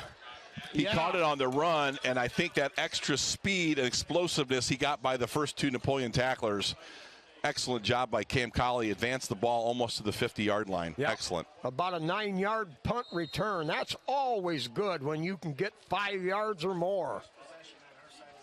Yeah, right. First time in our own territory from our own 48. Double wing set. Now Colton Cruz in motion. They'll play action. No, give it to the second back, and he maybe gets a yard. Another wing reverse. Wing back reverse. I lost the ball, to be honest. Doing a great job. Landon Amstutz doing a great job handling the ball. But the end of the first quarter, Liberty Center in complete control, Spike 21-0. What a dominant first quarter by the Tigers. Hey, while we got a break in the action, let's thank our sponsors because, ladies and gentlemen, without these people, these broadcasts simply cannot happen. KK Collision, Meyer Badenhop Insurance, STN Design, Affinity IT Group, 3Chord, Davis Farms, Swanton Welding, Pam and Dick Letterman, Pisanello's Pizza, and the Gerald Grain Center. Again, thank you guys very much for your support. And again, without these people, the broadcasts simply do not happen. And once again, we talk a lot about our sponsors. We talk a lot about people getting involved. And I tell you, we're very blessed as an organization. We've got a lot of people asking us, hey, how can I help? What can I do? We've created the Tiger Sports Life Foundation. We'll talk more about that in our social media, whatever, as games we get the opportunity. But this is your opportunity if you want to give to the Tiger Sports Life Foundation. That money will go to studio improvements, our student scholarships throughout the year, and we'll cover more as we get time.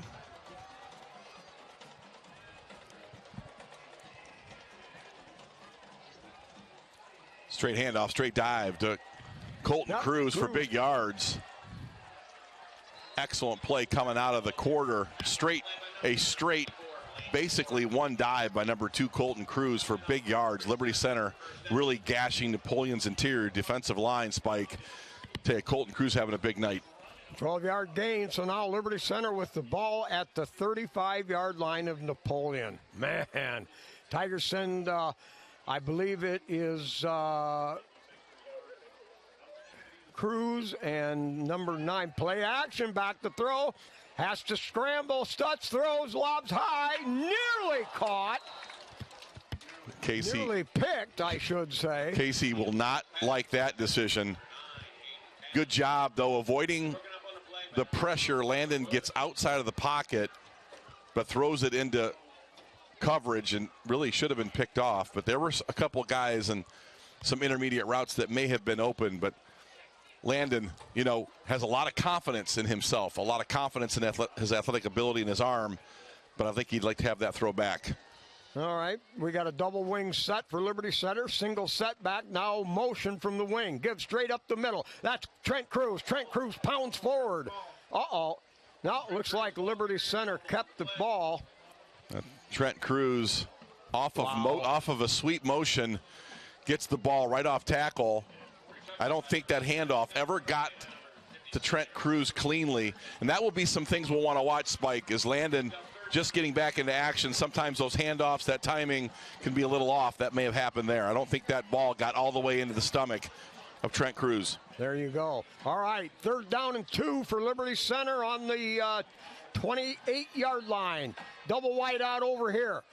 Now coming in there, running a short route. That's tipped, caught by M. Stutz himself, and he rambles forward for a 7-yard gain. M. Stutz, how did he figure it? I don't know, but he found a way to pass it to himself, made the play, picked up a 1st down, and the Tigers on the march. Yeah, Landon Amstutz showing you a lot of different things. Maybe not all the physicals are back yet, but that was a savvy, composed play. Oh, I ball love gets savvy. Got tipped at the line of scrimmage. He had enough awareness to get the ball and get the 1st down. Just a great job.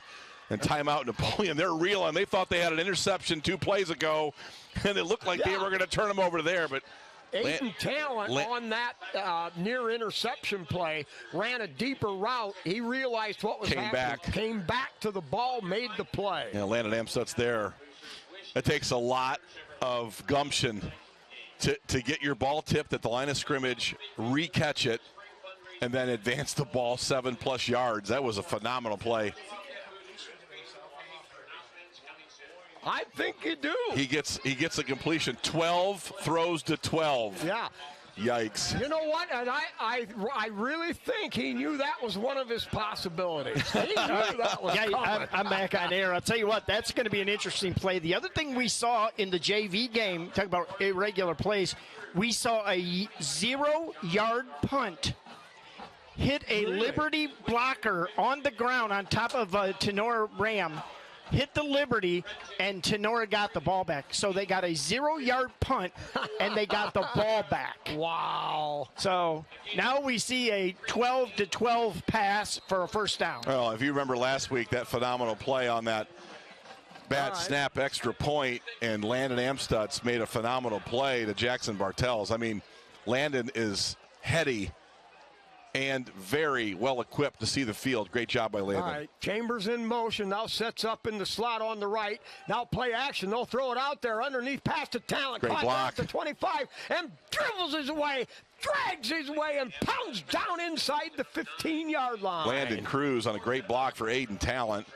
Aiden Talent's quick, good athlete, good hands, gets basically a swing pass and turns that into a big gainer, but the block made by Landon Cruz sprung that for the extra 4 yards. Great wide receiver blocking by number 8, Landon Cruz. All right, pickup of 8. 2nd down and 2. The ball right on the 15-yard line on the right hash mark. Liberty Center with a tight formation.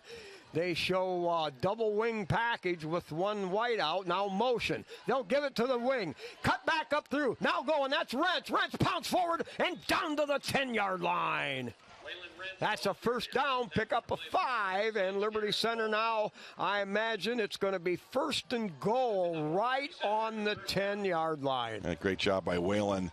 Cutbacks and quick feet aren't necessarily the things you think about when you think about number 19, Waylon Rentz, but that time he put his left foot in the ground, and it didn't quite stop, so it lost momentum, but he got his shoulder pad square and picked up some important yardage.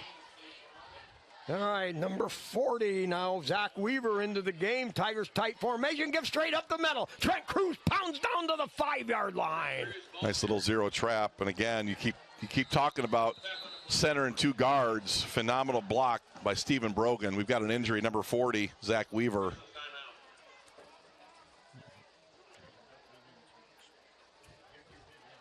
Okay. Yeah, I got to stay back here.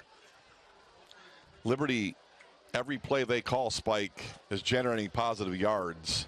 The playbook is wide open for Casey. He's getting fantastic blocking up front. He's getting really good blocking out of his wide receivers. The running backs just run at 120%. You got yourself a quarterback that can deal a little bit like Landon has. This offense is looking awfully potent with a lot of weapons. Yeah, last week, Liberty Center, Colton Cruz ran for 80 yards. Trenton Cruz ran for 70. And then 3 other players combined for 65 yards. Now, that's good balanced running the football. And now you've got Landon Cruz having a great ball game from every sense of the word.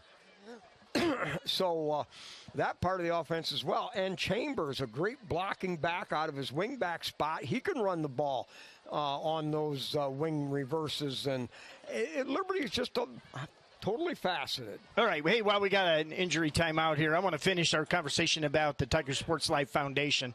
But we've had people ask me and whatever. You can donate if you feel the need, the desire to do that at any pretty much denomination for that. This is really an opportunity for that money to go back to our students, back to student facilities, which is our studio. And we are going to do scholarships for students that want to go into broadcasting and or communication this year. So this will be the inaugural year for that. And, a lot of good things are going to happen. We've been able to buy a brand new camera. You're watching a brand new 6K camera out there, so that's pretty clear. And, things are going. We're also, during Liberty Days, we're going to have an open house at our studio, which is located on West North Street, right across from Gerald Grain there. And we'll have more for that as opportunity comes up in these games. So player DR getting off the field under his own power here. So we're back to action. Yeah, that's a great sign there when he's under his own power. Yeah, I think the knee may have been kind of bent in a little bit different direction. Let's hope Zach, not a serious injury, more of a hurt here. All right, Landon Cruz wide out, far to the wide side. Tigers hash. Now they run the power sweep that way to Trent Cruz. Turns back in. Cuts inside. It's another Liberty Center Tiger touchdown. Wow! 4th touchdown of the night. 9:14 to go in the second quarter, and Liberty Center running the gauntlet, and they ain't looking back. Little toss sweep, and that play is designed to go outside. But Trent Cruz saw a gaping hole and ran to daylight and got to the goal line and just buried a Napoleon defender. Great blocking up front, but great vision by Trent Cruz for the touchdown. All right, good snap, good hold by Amstutz, and the kick is good. 4 for 4 for Ian Rosebrook, and Liberty Center now in full. They've got the throttle wide open, 28-0. 9:14 to go until halftime, and Napoleon just looks stunned. And I don't know that anybody expected Liberty to take hold of this game this early, but I don't know, Spike, people that are watching this game, and we're up here watching it from a bird's eye, they have been dominant in all phases. Yes. You talked about perfection a few snaps ago. I hate to use that word, but man, oh man, Liberty Center is playing near perfect football here. Wow. Yeah, and the backs, they are running great cutbacks tonight. Good vision, great vision. They're blocking, and the blocks are being held. They are turning those 3-4 yard gains into 8 or 9. Like you said too last week, Liberty wasn't as sharp. They weren't as attentive to detail. Tonight, complete 180. The details, the sharpness, the effort. Phenomenal effort by Liberty Center against the Napoleon team that was desperate for a win. 28-0 with 9:14 to go. Wow. All right, here it is. Walker boots it on another tremendous kick. That's going to hit at the 1-yard line. Finally picked up. It stays in play. He's cornered in and rambles back. Only gets to the 8-yard line. It don't get no better than this. That was a heck of a kickoff. Well, it was a great kick. Yeah, Cruz again. Well, Cruz got there late. Liberty had 4 guys at the point of attack. I'm not exactly sure how that ball stayed out of the end zone, but Napoleon, one of the guys in on the hit. Napoleon had to take that ball out, and man, here again they are pinned inside the 10. Liberty Center special teams. Boy, that's like chipping on from 150 yards out, making the ball great stop short and roll game back toward the pin. Wow, what a great job by Max Walker. Wow. Napoleon with a single wide out here. Under center, give off the left side, and there just ain't no running room. You can't run where there ain't no room. I'll tell you what, 5 may have made the tackle, Trenton Cruz, but number 74, Hunter Spangler, made the play. He got his hands right up under that tackle and just neutralized and drove him back. When you have a defensive line this deep playing that good, linebackers, it's gravy, Spike. The linebackers are just feasting that defensive line. And right now, Brady Giesge's in there, the Goose. You've got Xander Zeiter and Hunter Spangler. These are young players just playing their tail off right now. Yeah, they're playing like it was game 13. All right, handoff on a sweep, looking for running room. And they ain't going to have no running room. They ain't no way. Pow, slam, bam. Xander Zeiter takes a great route off the snap, and then Hunter Spangler shows up, and here comes the linebacker. So Liberty is just dominating on the defensive line. I love the athleticism. That was a backside play by Xander Zeiter. That was not front side. Hunter was the front side defensive end. He held up his end of the bargain, and here came Xander from the backside to bring him down, and then another whole host of linebackers. Liberty Center swarming to the football, getting 6, 7, 8 hats on a run. 3rd and 10 at 7:48 inside the 10-yard line, Spike. All right. Espinoza out of the gun. 2-step drop. Now has to throw the home run ball. Great coverage out there and a leaping effort. The ball too high, overthrown, incomplete. And the Tiger defense again. I believe that was Grady again. No, that was Brooks. Brooks Bainfeld, number 20, was in man-to-man coverage again against Trey Rubenstein. I mean, they're basically saying, hey, we're going to go right at you with Trey. We knew that was going to happen. And I'll tell you, Brooks Bainfeld has stood up. Grady has stood up. Our defensive backfield has just neutralized Napoleon's best player. They have not been able to get Trey Rubenstein involved. And here they go again, Spike, punting from their own end zone with 7:37 to go here in the second quarter. From the 7-yard line, high pooch. And that's not going to go anywhere. Takes a backward bounce, hits at the 30, and bounces back toward the Liberty Center goal, down at the 25-yard line. Wow. 18-yard net yardage on the punt. Field position. I mean, they are playing great. Liberty Center is playing great complementary football. And as you can see, Napoleon special teams is not as good as Liberty's, and it's costing them field position. Whether it's punting or Liberty Center's kickoffs, phenomenal job by Liberty Center, great field position. All right, the Cruz brothers are at the wings. Straight drop by Amstutz, ball over the middle, lofted, laid it right on the money, and knocked away at the last second. Well, they allowed the slot receiver, Colton Chambers, to look open, but Trey Rubenstein dropped into zone coverage. So they were baiting that throw a little bit, but that actually was a really good route by Colton and a pretty good throw. The throw was by there. Amstutz. It really boils down to a great defensive recovery and play. Okay, 2nd down and 10. Ball at the 25-yard line in Napoleon. Tigers shift into a hard right set with the wing over there. Under center, Amstutz hands off to Colton Cruz. Colton Cruz makes a great cutback. Still on his feet. Now drives forward, pounding and driving, running over those. Man. All the way down to the 13-yard line. Gain of 12 and a Tiger first down. Colton Cruz, 6 foot 190. He runs like 6'3", 220. He is a load to bring down, but another great block by number 63, Stephen Brogan, having another big game. Wow. Seth Navarre, Stephen Brogan, number 71, Clayton Seal, Liberty, really doing a great job moving the Napoleon Wildcat front. What digging the football. I mean, those leg guns of his were just going to full blow. Now give off to Colton Cruz again. Colton pounds through a couple of tacklers and relentless down to the 5-yard line. These are straight dive plays, no lead blockers. Just hand the ball off and hit that hole as quick as you can. A lot of down blocking, and Colton's like a BYOB. He is his own blocker. Be your own blocker. Number 2 is able to do that and carry defenders 2 and 3 yards down the field. 6:21 to go. Liberty up 28-0 and threatening again. Yeah. All right. Tiger backfield offset to the left where the wing back is over there. Now they're going to play action again.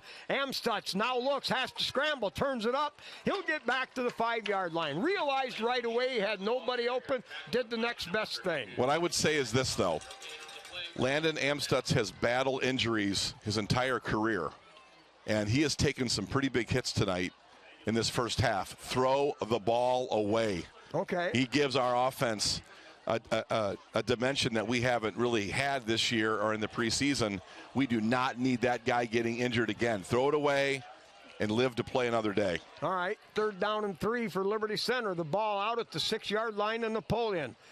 Wing left set, tight end right. They're going to go to hard right that way. Colton Cruz cuts it back inside, down to the 1-yard line. He's into the end zone. He's into the end zone. That's 5 possessions. 5 Liberty Center Tiger touchdowns. And I'm telling you, this isn't fancy football.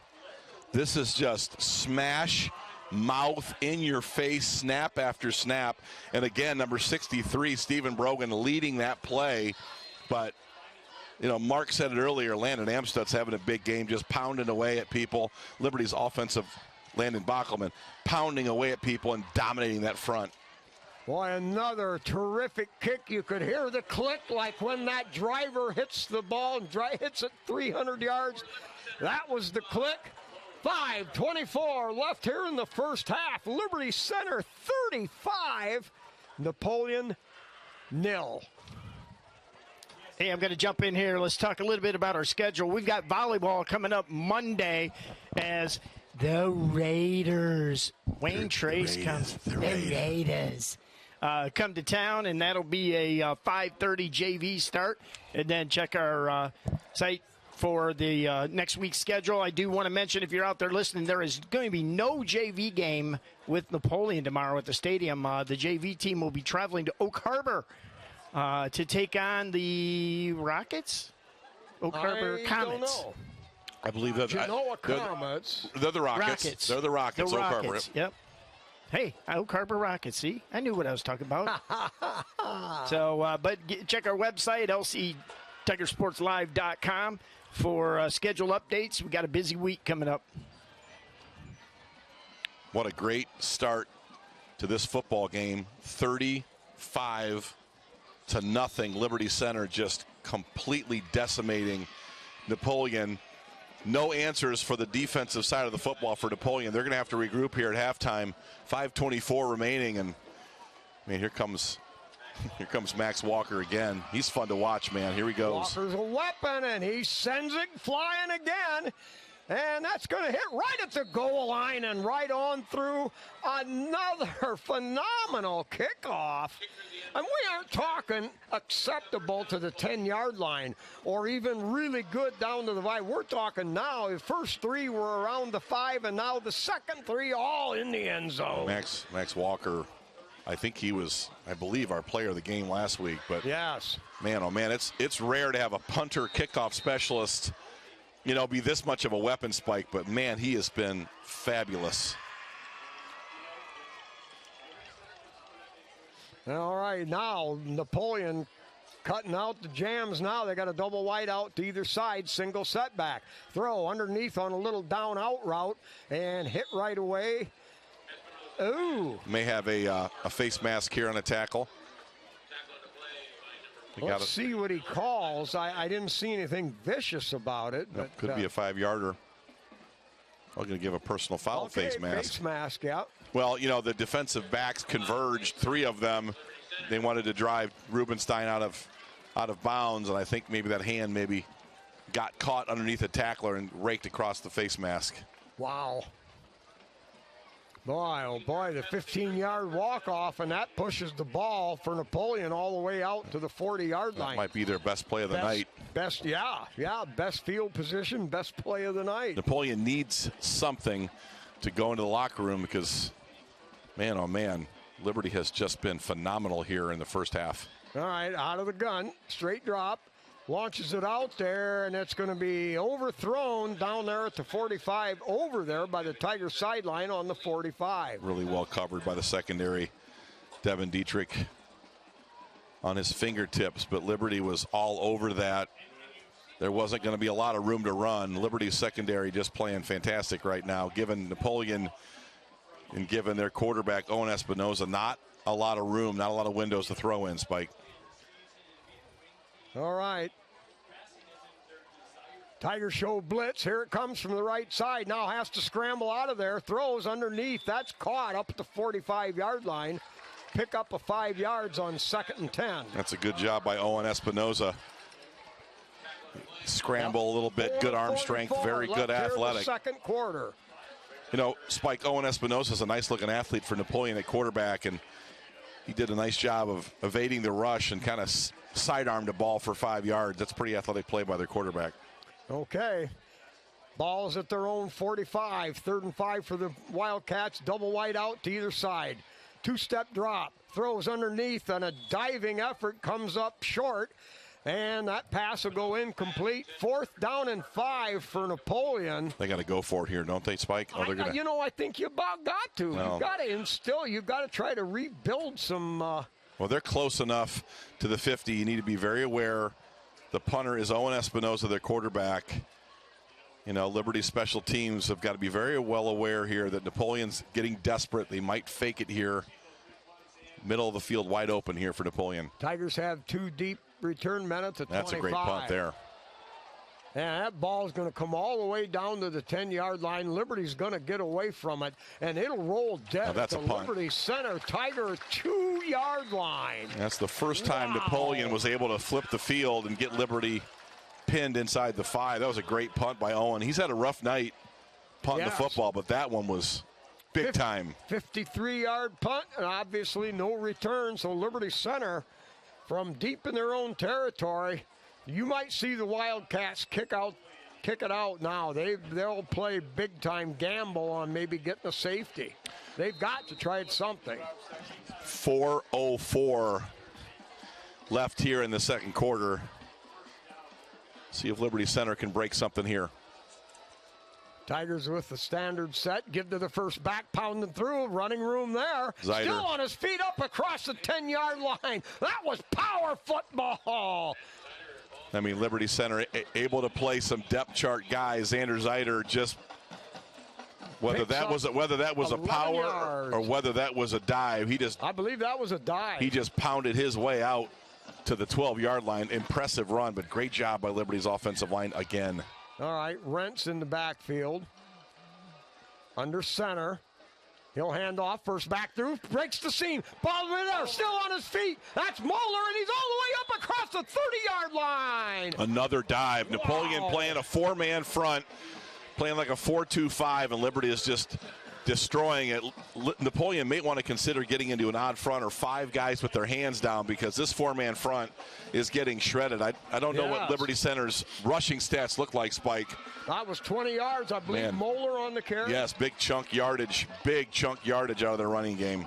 These are dives, by the way. Nothing exotic, just straight ahead, no lead blocks. Collie wide out over here. Give to the second back this time. Moeller cuts it back up. Now breaks one and pounds forward again. A gain of about 10 more yards on the play. That should move the chains. Yeah, good job by Liberty Center's offensive line. Allowing these younger backs to gain chunk yardage on basic off-tackle plays. I mean, Liberty's doing nothing fancy here. It's hat on hat, off-tackle, straight dives for big yards, Spike. Wow. Dominating. dominating. 2:45 to go. Liberty on the march. All right, Cruz wide out to the far side. Tigers in a double wing package, single setback.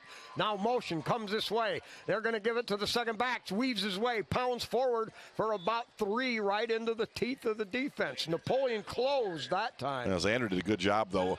That was a tackle for loss, but Xander's feet, he skedaddled left and skedaddled right. Yeah. Looked like Jerome Bettis, man. Just big, strong back with awesome feet. I like that. That's a good comparison. Got 2 or 3 out of something that could have been a negative play. Good job and good run.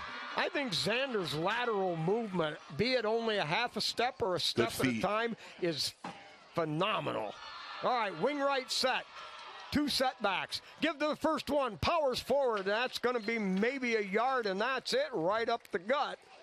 Well, Tigers now wanting to run clock. I think this smacks of Casey showing a little mercy. I don't know that that's what's happening, but they're just running straight dives with second and third team running backs here. It's the first half. I'm not sure that he will look to score a touchdown before half because I think there's a lot of confidence that his first team guys can get exactly what they want anytime they want to get it. Aiden Talon, I believe, wide out over here. Straight drop. Throws it high and incomplete. Bartels, I think, was the intended receiver over there. That was kind of a poor throw by Amstutz. He's had a really, really good first half for his first start, but that throw off the mark. But Liberty feels really comfortable, Spike, in their punt game.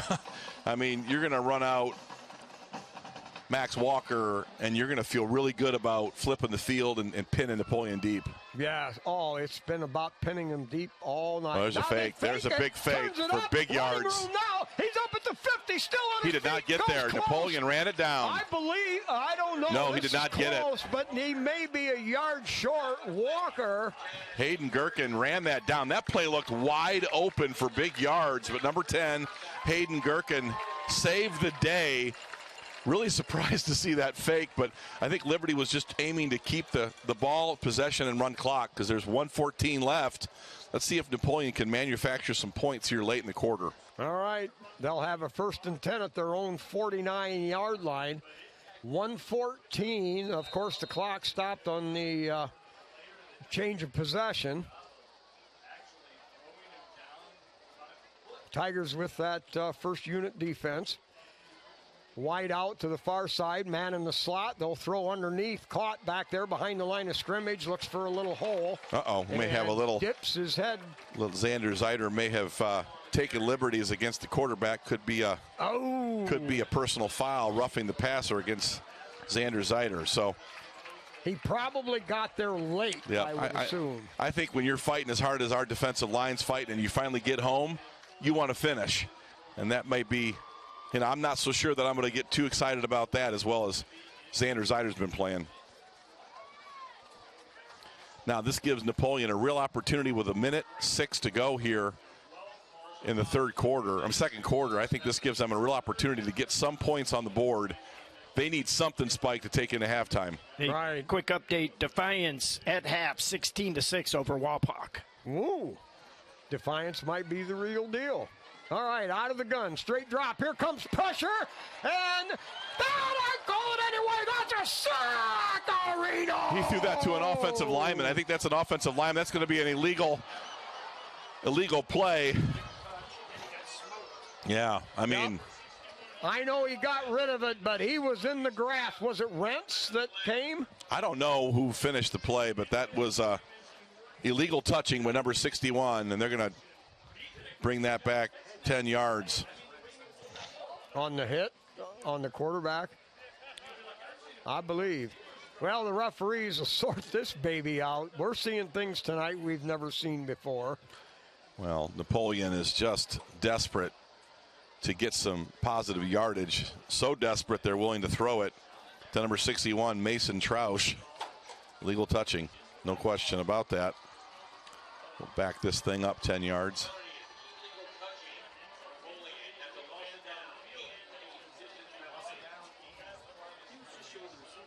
So that's lost it down in 5 yards. Okay.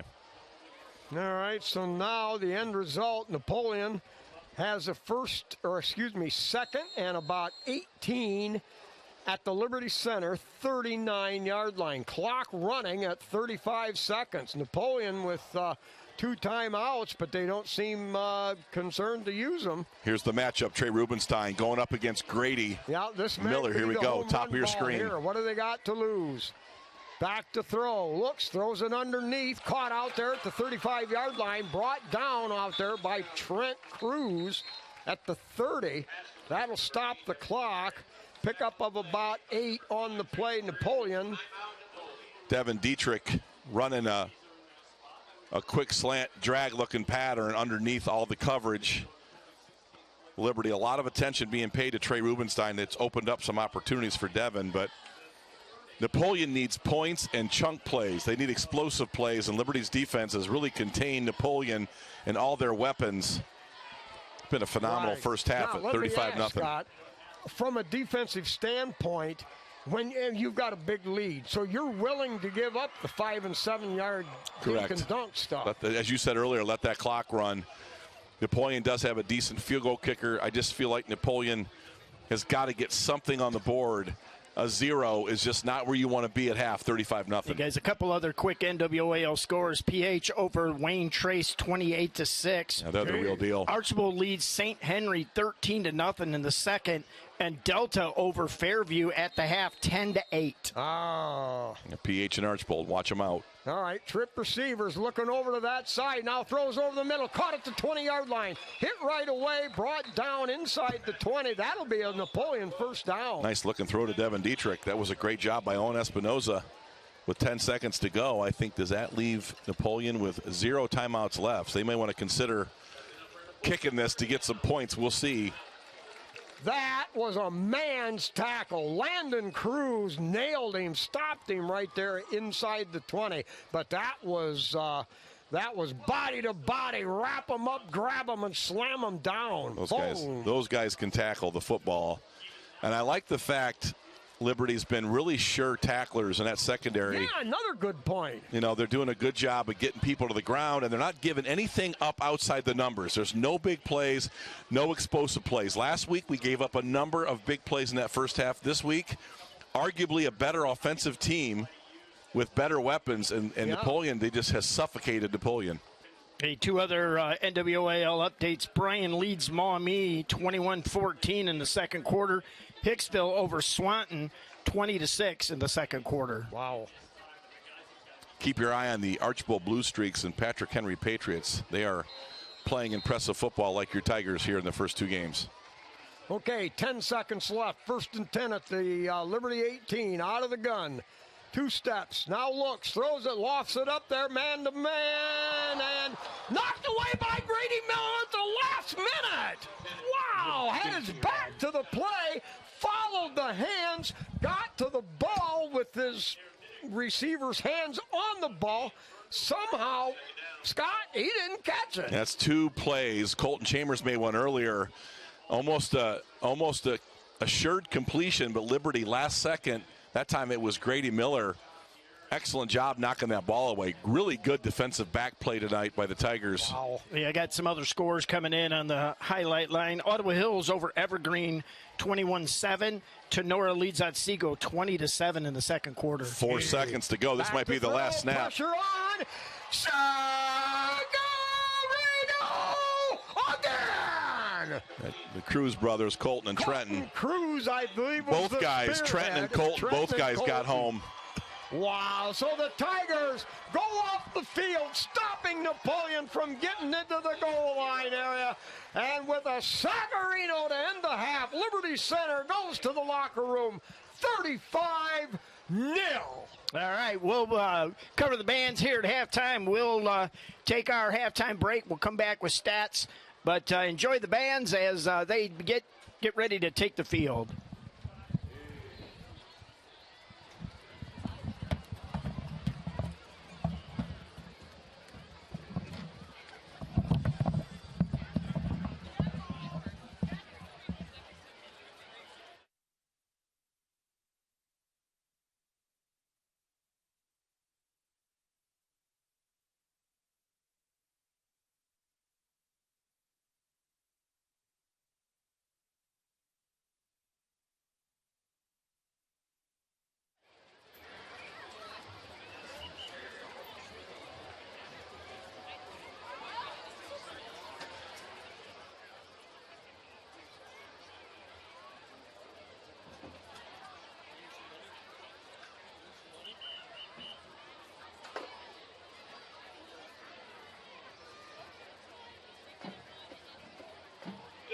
ladies and gentlemen, please join me in welcoming to the buck the marching pride of Tiger Country, the Liberty Center Tiger Marching Band. It's led this year by drum major Reese Kessler and band captain Vivian Chambers.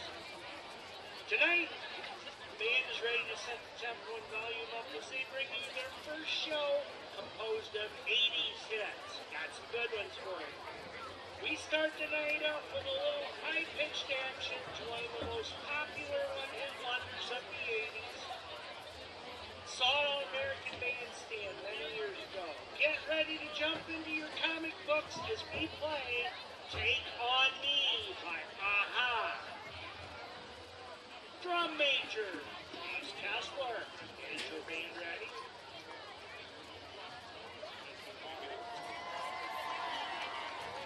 Ladies and gentlemen, your Liberty Center Tiger Marching Band. I can picture you in my head.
We flip the page to another great 1980 song, but this comes from a person who was the largest selling recording act of the 1970s. He taught us how to do the crocodile rock. Remember when rock was young? He wore some of the coolest sunglasses and just retired after playing concerts for 50 years. The song's one of the favorites for the band when dancing against the other on the video game Just Dance. This is, yes, Elton John. I'm Still Standing.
calendar ahead to 1986.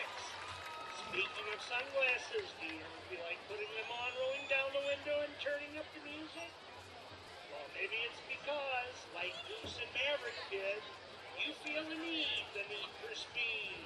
Rev up your engine, listen to her howl and roar as the band dogfights on the field to Kenny Loggins and the Danger Zone.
Good evening, ladies and gentlemen.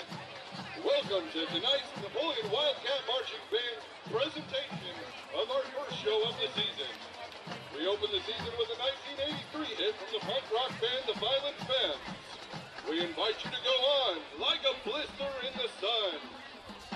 Next, the Wildcat Band will move into collection of tunes that we're sure to have you no trouble recognizing.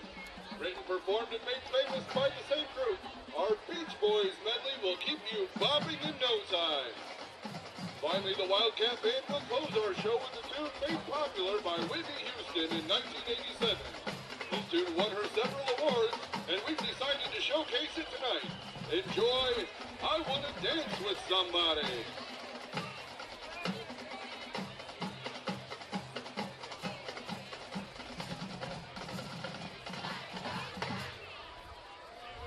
Drum major, OMG, it's PKC! Paige, Kerrigan, Chris, is your band ready? The field is yours for your halftime presentation.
National Wildcat Band is proud to acknowledge 3 outstanding marchers this week. Clarinetist Isabella Scott, baritone sax performer Keegan Schuster, and bass drummer Lenisa Shaw.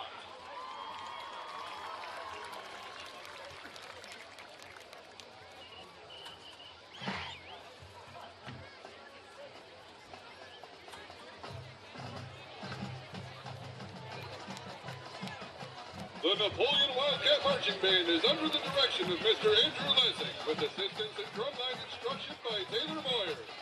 Special thank you to Lee Leatherman and the Liberty Center Tiger Marching Band for their performance this evening. I am the voice of your...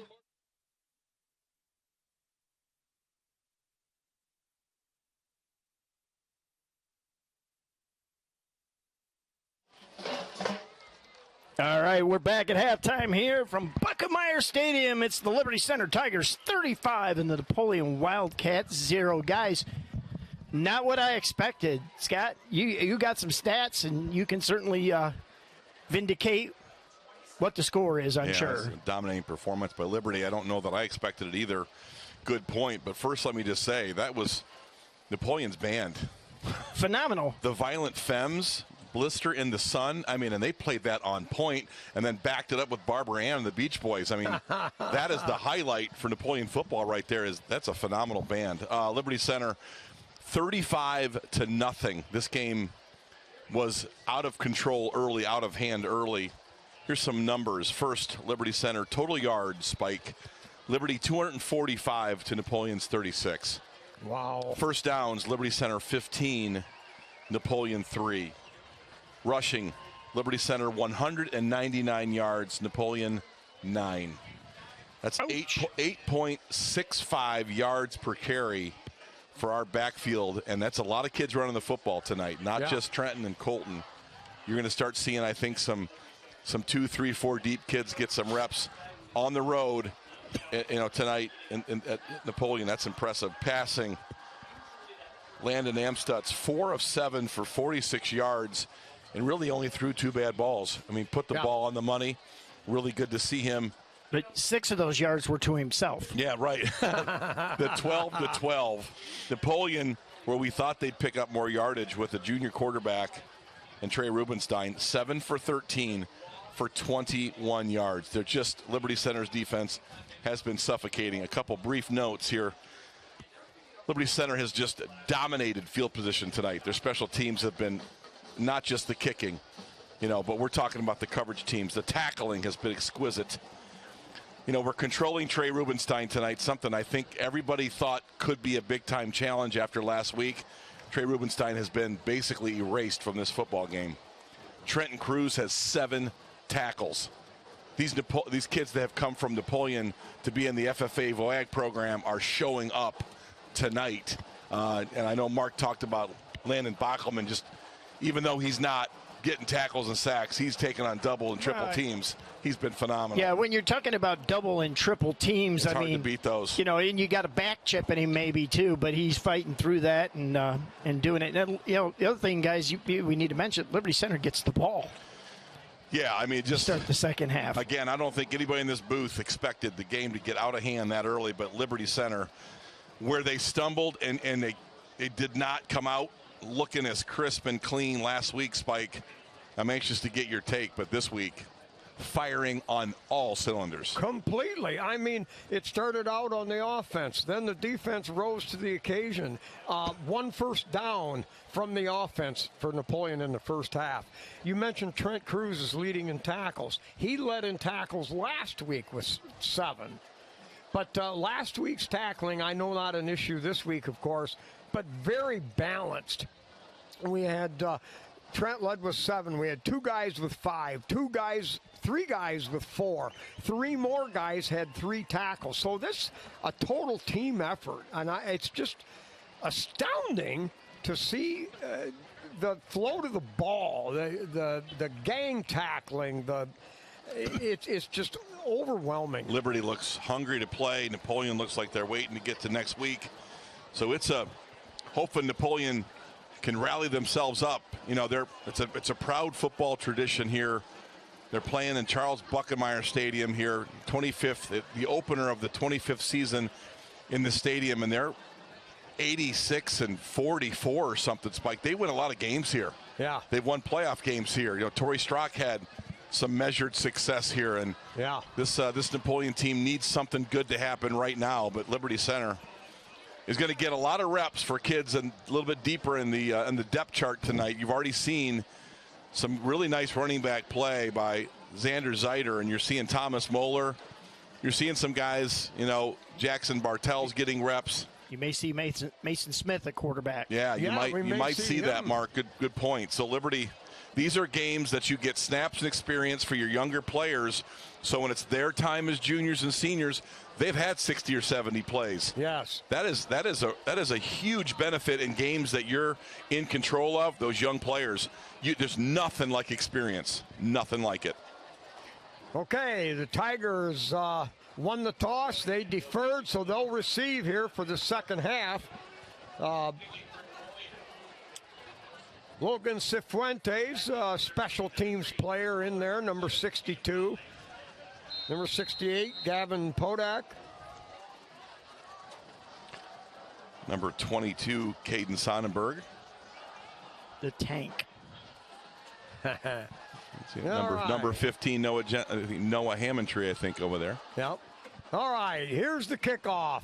Low liner. That's going to come down at the 5-yard line. Return straight ahead between the hash. Now kick to the outside. Follows a good block. Pounds it up to the 28-yard line where Liberty Center will take over there. I believe Thomas Moeller. Thomas Moeller, yes. A really good job on the return. I like Thomas's field vision, Spike. He sees the hole, runs the daylight. He's got a little shake and bake in those hips.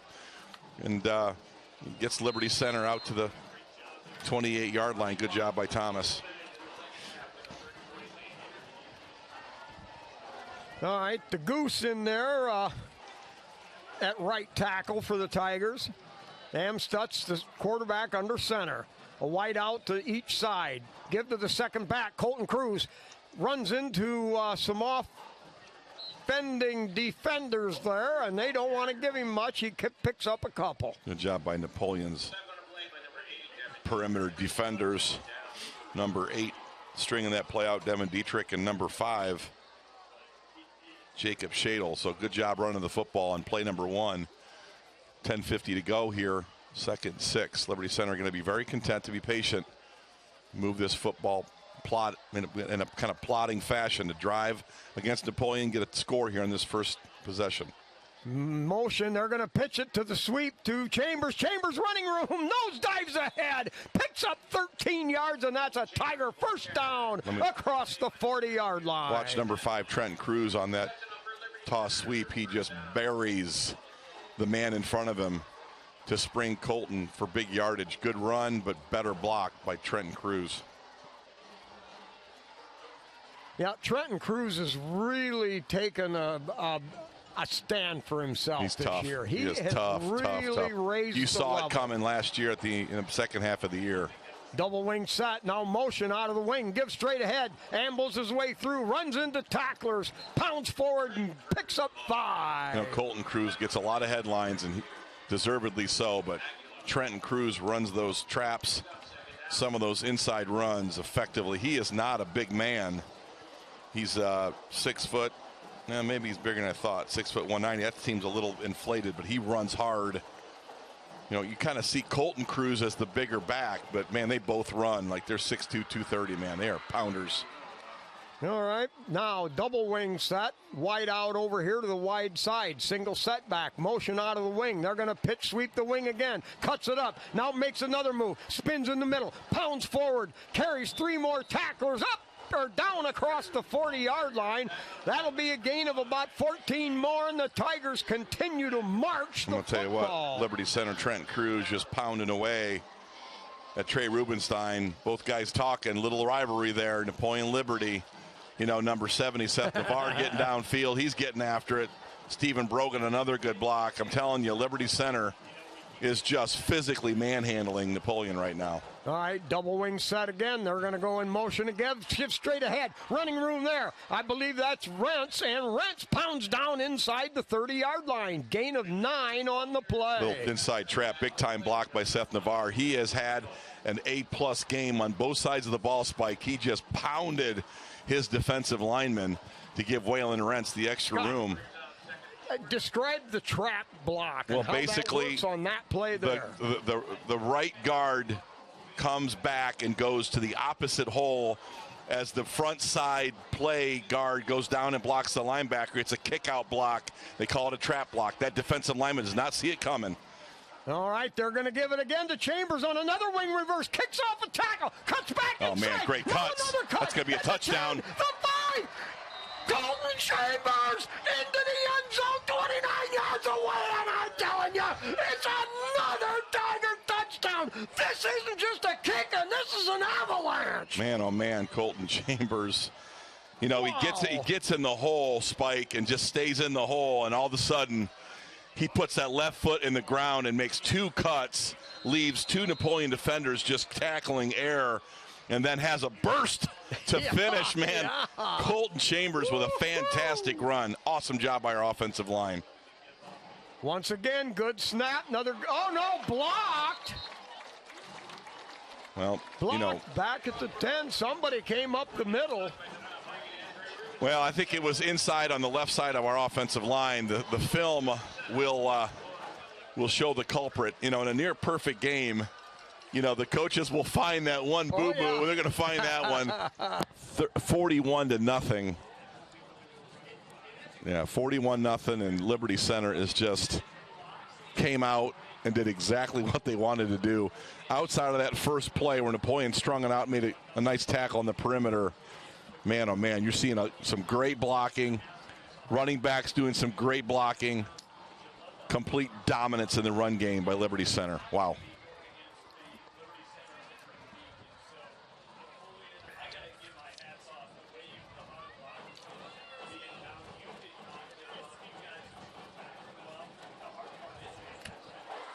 All right, we'll try to keep an eye out now for player changes. I imagine the special team unit will stay pretty much intact. You're going to see a lot of different kind of players, so try to keep your finger on the pulse. You know, Logan Cifuentes is out here.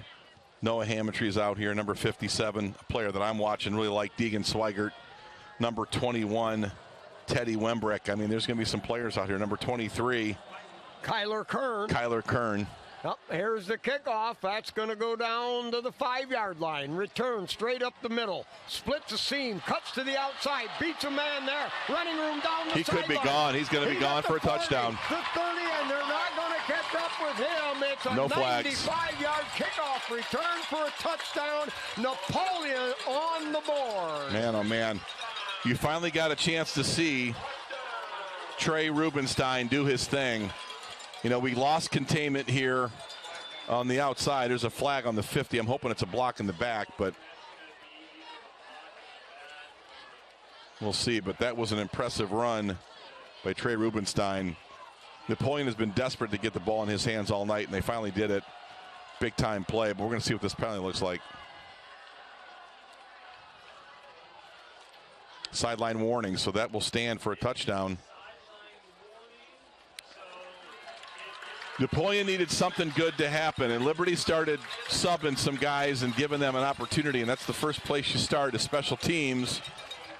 And, you know, some of those guys haven't seen speed and athleticism like that. And Rubenstein, once he got in the open, Spike, he was gone. Yeah, he was able to get that first burst to about from the goal or from the 5 out to about the 12 or 15. That was a ball game and there. Once he got that much, and then he made the one cut toward the Napoleon sideline, and then it was Katie bar the door.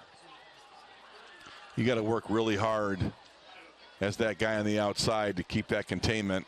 We lost containment, and Rubenstein marched it down the field. Make this game 41, maybe 41-7 here.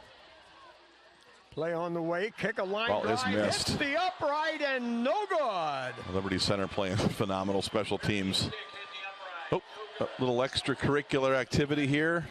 Trenton Cruz, I think, and some dudes talking some smack. We're going to see if it's going to be against both teams or not. They both might get a warning, but I think it's Trey Rubenstein and Trenton Cruz have been having a little conversation.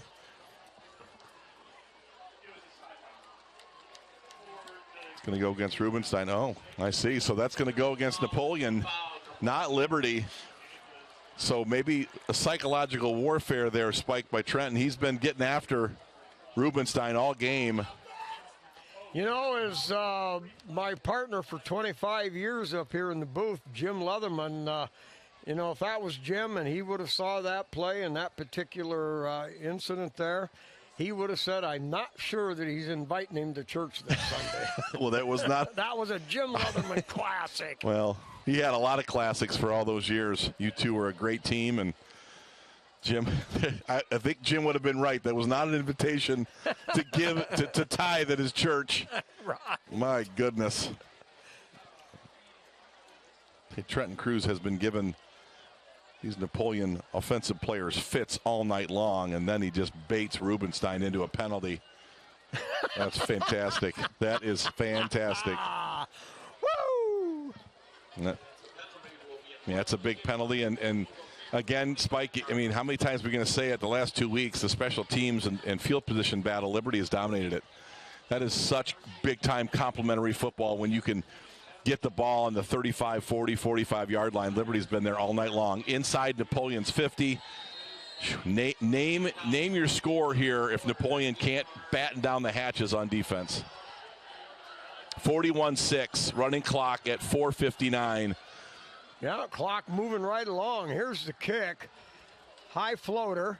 That's going to come down at the 22-yard line. Return straight ahead. Now Moeller kicks the outside, kicks back inside. Now tries to break a tackle, gets up to across the 40 and brought down there. 21-yard return for Moeller. And Waylon Rentz putting on the Ritz a little bit on a downfield block. I mean, Liberty Center. You can tell the kids are really enjoying getting after Napoleon. This is tasting pretty good right now for the Tigers. Now, is that Backelman going off? Yes, it is. 75, okay. Well, you know, and Mark Bly has been saying it. We're not calling his name a lot, but he is making a lot of plays tonight, opening up a lot of lanes for players. Backelman having a great night. Napoleon showing 6 men up on the line. Here's a run. They kick it outside. Now breaks. Good cuts. Run cut. Wogs back. Cuts the other. Moeller and down inside the 50-yard line. Pickup of 12 on the play. It'll be a Tiger. Let's see here. No, we got a flag. I missed Holding that Liberty one. Center. I thought I saw a little holding by number 54, Landon Smith. I'm not sure, but I'll tell you what, that was a good run by Thomas Moeller. Again, head on a swivel, running the daylight, making people miss. Really good cut. That's been kind of a hallmark of Liberty Center fullback, Spike. Yeah. Good cutters, get the second level. He showed a little shimmy, bit of that little last shake year. and shimmy. He did. We had to play. But this year, I guess he's gotten a lot stronger. His vision, like you've been talking about. Oh, okay. Yeah. Hey, while we got a break in the action, let's thank our sponsors because, ladies and gentlemen, without these people, these broadcasts simply cannot happen. KK Collision, Meyer Badenhop Insurance, STN Design, Affinity IT Group, 3Chord, Davis Farms, Swanton Welding, Pam and Dick Leatherman, Pisanello's Pizza, and the Gerald Grain Center. And again, thank you guys very much for your support. And again, without these people, the broadcasts simply do not happen. Spike, back to the point you made on Thomas Moeller. You're right. He's got some nice shimmy. Last year, I think he was forced to play some single wing quarterback where he ran the football because they didn't throw it a lot. And I think that got him a lot of confidence and vision. He understood the playbook. He understands blocks, reads blocks very well. And I'll tell you what, he's a good return man, too. So he does not have blazing speed, but he's got a great set of eyes on him. Oh, yeah. He's got Zeiter-type moves. Mm-hmm. Different position. Now in motion, Bartels takes the pitch, cuts outside, looking for room, and snaggled there underneath the pile, and that'll be maybe back to the line of scrimmage at best. No, loss of a yard. You'll see Casey Moeller just let this clock run. He's not a coach that likes to run scores up. I don't think he'll do that. You might see Liberty score one more touchdown the rest of the game. A lot of handing the ball off. start seeing some other players, different quarterbacks after the third quarter, I'm sure of it. Double wing set, motion back this way. They're going to give it straight ahead. Running room there, over the top of one tackler, and pounds at Zeider, I believe, all the way up near the 45-yard line. Tell you what, Xander Zeider hit that hole for his size in a hurry. Liberty has run a lot of dive plays, and dive plays are basically just straight handoffs, you know, primary blocking, hat on hat, block the guy in front of you, and Liberty's winning those battles every snap. All right, that makes it third down and a very makeable 7. Ball at their own 44. Now rolling on play action, out, throws over on a slant, and caught. What a grab by Bartels! What? That's a major league catch. Hard slant over the middle. Amstutz laid it out there, and Bartels got one hand on it, slowed it down, got the other hand there to pull it in. That's Liberty moving the sticks again down to the 45. And that was a really nice looking play because Landon Amstutz just patiently waited for that receiver to get into a pocket where he could make that completion. And there was a lot of Napoleon Wildcats in there, Spike. Very impressive throw. And then, of course, Jackson Bartels last week with a phenomenal extra point catch, maintains control in a lot of traffic. So it's been nice seeing Landon Amstutz throw the football. The patience, the reads, the windows. He's got it going tonight, man. Yeah, you can tell that they've worn out word poise, but he's playing like he's in control. He understands it. He sees it. The game is slow for him right now. He sees it well, and he's reacting well. Well, you know, Casey said it, and so is Nick Miller and Ryan Miller. Last year during their playoff run, there was no better quarterback that they faced than what they had in practice in Landon Amstutz. He really sharpened his tools during that playoff run, and that is an ancillary benefit of getting in the playoffs and playing a bunch of games. You get a ton of experience for people like Landon Amstutz. Okay, Landon Smith in there at tackle on the right side. Now motion from the wing.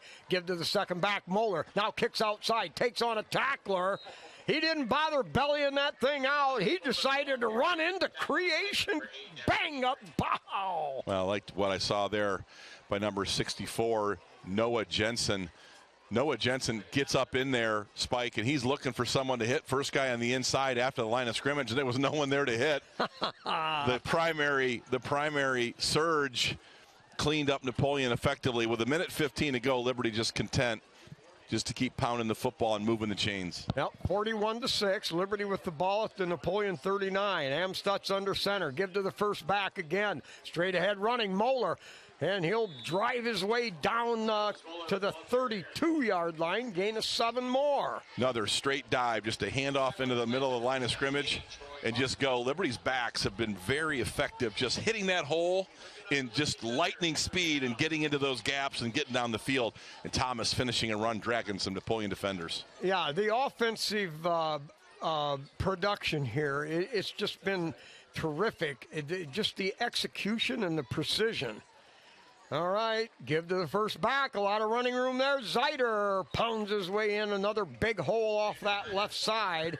He'll get down inside the 30, down to about the 28. It looked like a belly down where you had both tackle and tight end just basically down blocking on the inside and leaving a wide open lane for a big back like Zeider, looking for a defensive back to run over. Yeah.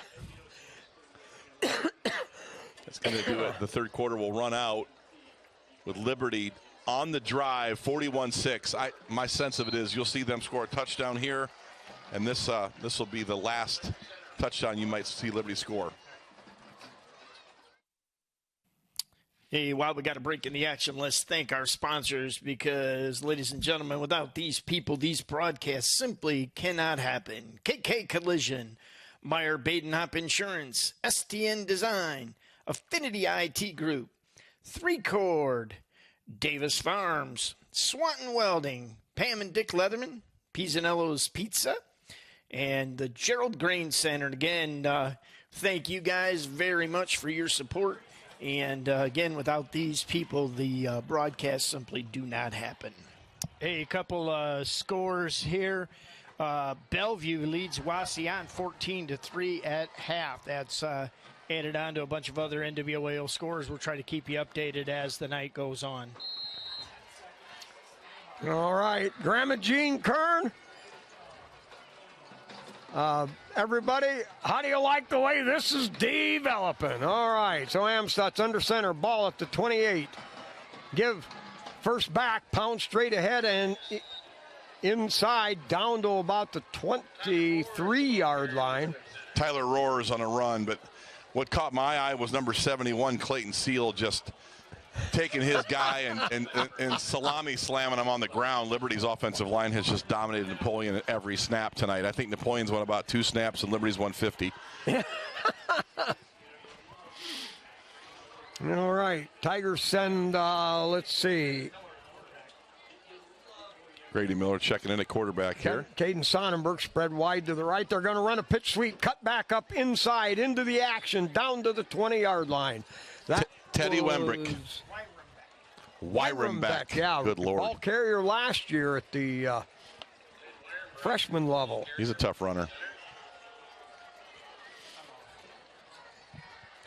Okay, 10:48 clock running. As we've mentioned several times, a running clock now with the lead over 30. 41-6. A lot of the JV team now in this game, and like we talked about earlier, Spike, these experiences. It's wonderful to get on the, get into a game at the Buck, and when you're putting it to your rival, getting a bunch of snaps here in the fourth quarter. All right, handoff on a power sweep, heading left, kicking outside, inside the 20. We've got a flag on the play. Going to be holding. And Moeller takes it down to the 10-yard line, gain of 11, but Noah Jensen, I think, on the hold. Hold, we believe. Number 64, I believe, Noah Jensen. Did a good job getting out front, but I think he got around those shoulder pads. Oh, illegal block in the back, so Casey will use this opportunity, Spike, to let the clock continue to run. 9:50 and counting. 41-6, Liberty Center. Wow, fantastic effort. And I'll tell you, it's awfully sweet.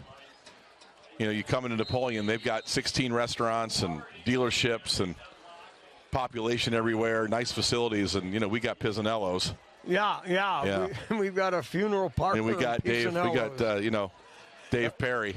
Yeah, double KK wing collision. set. They're going to give it up inside, and that time Napoleon read what was coming, and they blew into that. Tigers get thrown for a couple of yard loss. I'll stay with us after the game.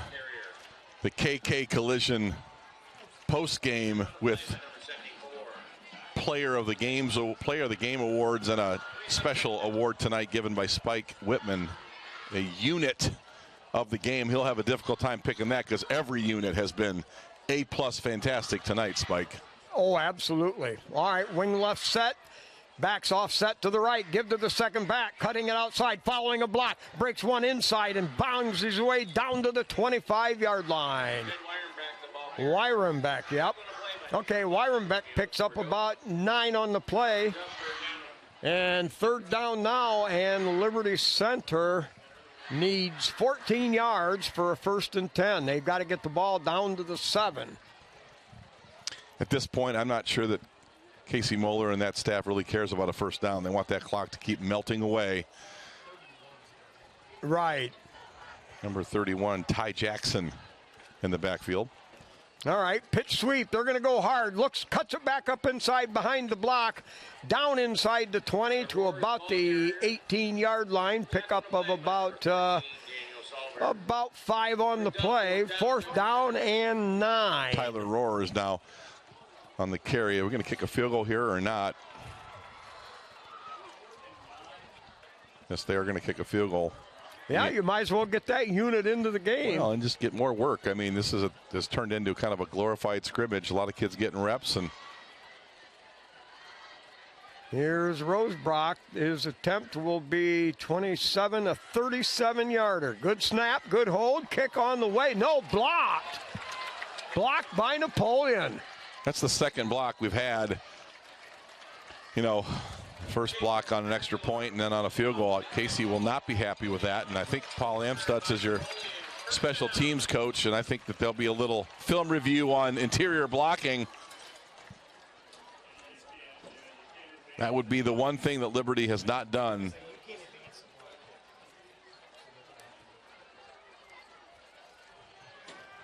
I think you can. Yeah. I think extra point you can't. I think field goal you can.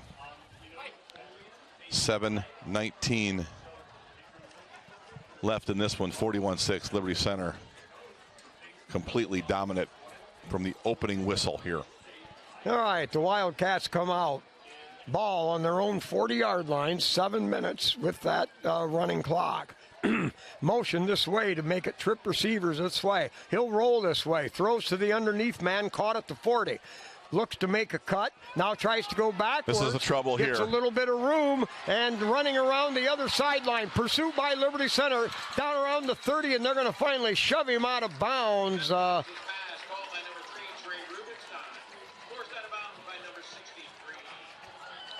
Number 63, Stephen Brogan. But that's the only time tonight that Trey Rubenstein has had success, has been against our second and third teamers. And not being critical of our kids, but Rubenstein is a fantastic athlete. He's had some cramping here.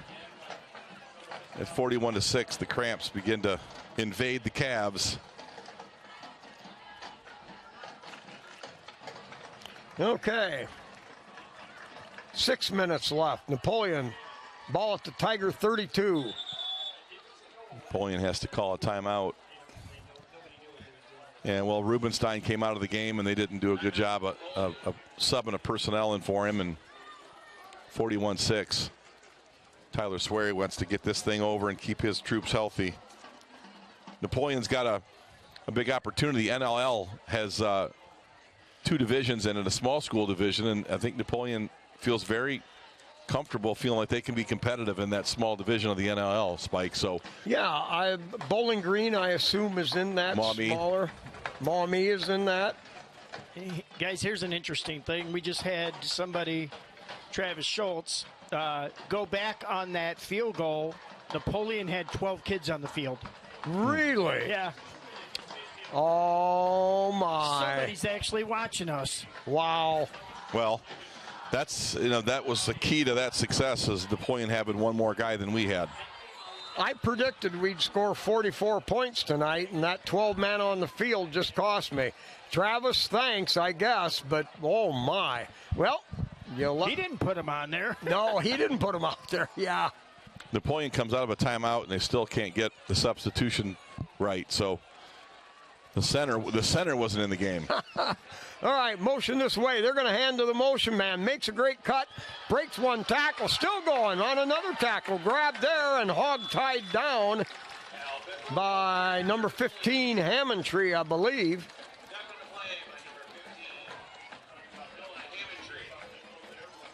So Napoleon now moving the football. They've got it to the Liberty 23-yard line. Well, their first team against our second team has been pretty effective for Napoleon. Now, I think they're starting to sub some guys in, and they still have a number of first teamers out there. So, all right, man in motion. They'll run the pitch sweep that way, flashing through there and smacked in the backfield. Smacked in the backfield for an 8-yard loss. Wow! Parker Trumbull, was it 53 or 63? 63. Stephen Brogan. Wow. He is a linebacker. He played some linebacker early this game. He's had a phenomenal game tonight. Yes, he has. The Napoleon faithful wrapping this thing up, heading for the exits. You always hate to see fans leave before the end of the game. Yep, 4:25 left in the game. And Powers off tackle. He'll run into a deluge of Liberty Center tacklers.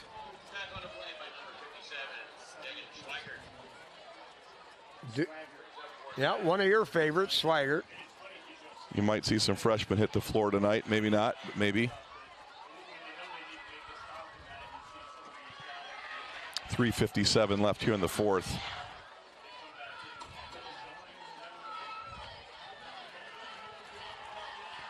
Number 77 checks in, Cole Schultz. Ty Jackson, 31. 4th down and 5 for the Wildcats. They need 6. Rolling right, looking upfield, out there, and fires it away, incomplete.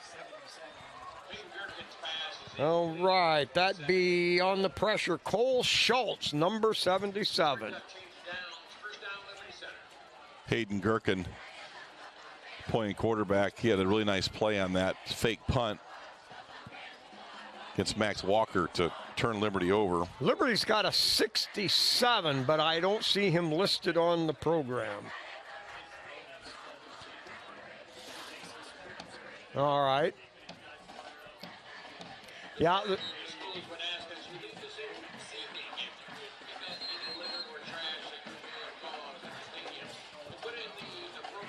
The substitutions, I think when you start getting deep into your bench, you know, some kids maybe aren't paying attention. This is their opportunity to shine, so you want to get those units and those kids on the field. They've struggled getting the right substitutions in some of these situations and have burned some timeouts, but I think Coach Swery just trying to get some guys some reps at this point. Yeah, this one's safely in hand during this timeout. 3:36, clock stopped. 41-6, Liberty Center. Tigers scored on their first 5 possessions. 5 touchdowns on their first 5 possessions. And then in their first possession in half number 2. So a very methodical and very deadly show. All right, give. Second back around the right side. Cuts off that and picks up 5 on the play up to the 33. Isaac Orth on the carry. Exciting opportunity for these Tigers, Spike, getting on this great field and yeah, in front of big stadium, a lot of folks watching. Playing Napoleon tonight. Yeah, great. And we've got a great view way up here atop practically Mount Everest. All right, wing set left. Give straight ahead, that straight dive and pill pound forward. Picks up about 4 on the play. Tigers would be 3rd and short now. 2:42 and counting. So the Tigers content if they can get another first down. That should get awfully close to being able to run out the clock. 3rd and a yard and a half. Smith under center, a little bobble now, keeps it, he'll go, and he'll dive forward, he'll pick up the first down. A little bit of an exchange there between the center and Smith, but he managed to recover, and then you instinctively just go straight ahead.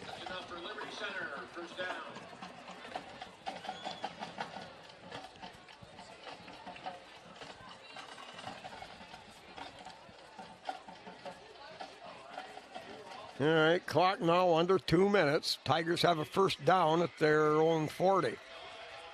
Smith under center, pitch sweep coming this way. Blockers out in front, running room there. Puts his head down, still driving. Look at the leg drive, the pounding there. That was number Tyler 20. Roars. Tyler Roars.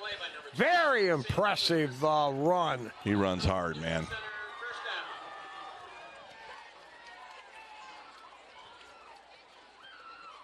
That was the Cruz brothers style of running. Dig those thighs and hammies in there. Just driving people backwards. All right, wing right set. Pitch sweep going the other way. Now coming outside, trying to find running room to the outside. Now stops, makes a cut, gets past the tackler, pounds down inside the 40-yard line. Ty Jackson. Nice snap by Ty Jackson. Nice to see all 4 Cruz brothers tonight. Yes. Getting to exact a little revenge in a rivalry game. Bet you they enjoyed it tonight, Spike. Oh, yeah, you better know that. 42 seconds.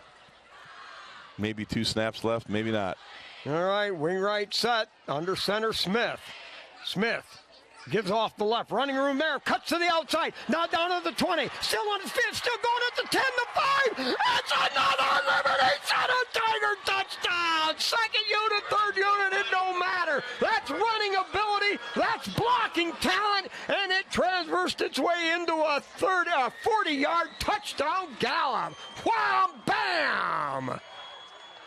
Man, oh man, Braxton Light just saw daylight and got to it, and then just basically beat the world to the end zone. Boy, that was impressive. Liberty Center with a nail in the coffin. Yeah, and that's it. They let it run out. Yep, clock went ahead and ran out, so Liberty Center scores on the last play of the game, 47-6. Nobody expected, well, you never expect to beat a big school by any big number, but what a job. Wow. Spike, I'll tell you, Liberty Center has really put it to Napoleon for a while. Yeah. This game has not been that competitive for a good long while now. So, man, that was an impressive performance by Liberty Center as we hand it over to Mark Bly and get ready for our KK Collision postgame. Hey, a couple NWAL score updates. PH over Wayne Trace 34-12 with 2 minutes left in the third. Archbold leads St. Henry 23-0 late in the fourth quarter. Archbold putting it on St. Henry. Bellevue leads Wauseon 26-3 in the end of three. I'm waiting on a Maumee Bryan score. I think somebody just told me that Maumee might have scored, so we'll keep track of that. 24-14 Delta over Fairview late in the fourth quarter. So I'll tell you, Delta is one of those teams. Everybody's like, oh, PH, Archbold Liberty Center. You better be careful. You better be careful. Delta's just a tough blue-collar team. So we'll try to get you some scores, but let's go ahead and go into our KK Collision post-game show, sponsored by KK Collision, just north of Liberty Center. Mechanic service, towing service. You need it fixed. Kyle and his guys can take care of it for you. See them for your automotive needs. Guys, I tell you what, it's I kind of have somebody that I'm thinking about, and it may be the same person on both sides of the ball today. I'm just saying, I'm not going to. Well, we've got an offensive player of the game. We've got a defensive player of the game. And then Spike Whitman wants to name a unit of the game. Good luck with that, Spike. Smarty Pants. With that. Speak up. Yeah. So let's maybe start here with the KK Collision post game. Let's start with maybe the defensive player of the game. Guys, any feedback on who you thought was a real standout? I've got my guy, but I'd like to hear what you guys have to say. I'm going to go with Brogan. Brogan, he made a lot of great plays on the line. He pulled. He led a lot of those guard pulling guard runs. Very solid. Him and Bockelman lined up on the same side, which, hey, I'd like to do that. Are you talking offensive player or defensive player? We're talking offensive? Yes. He goes, yes, both. He very well could be on both sides of the ball. I don't disagree. I think he had a phenomenal game tonight overall for him. But just, I get the pleasure of kind of standing behind you guys and spotting, and you have to watch the ball. I was watching him on the offensive line, and I'll tell you what. Awesome. He had a great night. Technique, and he just performed stellar tonight. Snap after snap. Spike.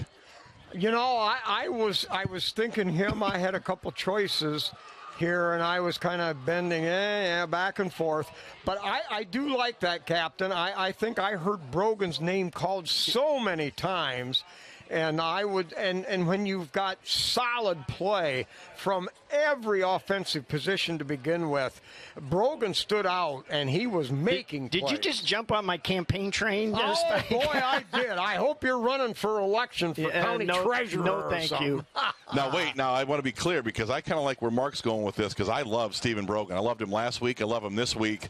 Yeah. So we're going to let him be the offensive and defensive player? Do you want to go? We have an offensive player and a defensive player. What do you want to do? I've got a defensive player in mind. Okay, so I think I'm going to lean to him on the offensive side. I mean, his technique and his performance on the offensive line was stellar. Yeah, I'm going to give. That's my vote, and I think our KK Collision offensive player of the game, guard number 63.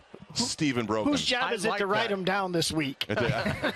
All right, let's get to the defensive player of the game, Spike. Who do you got? I liked Xander Zeider.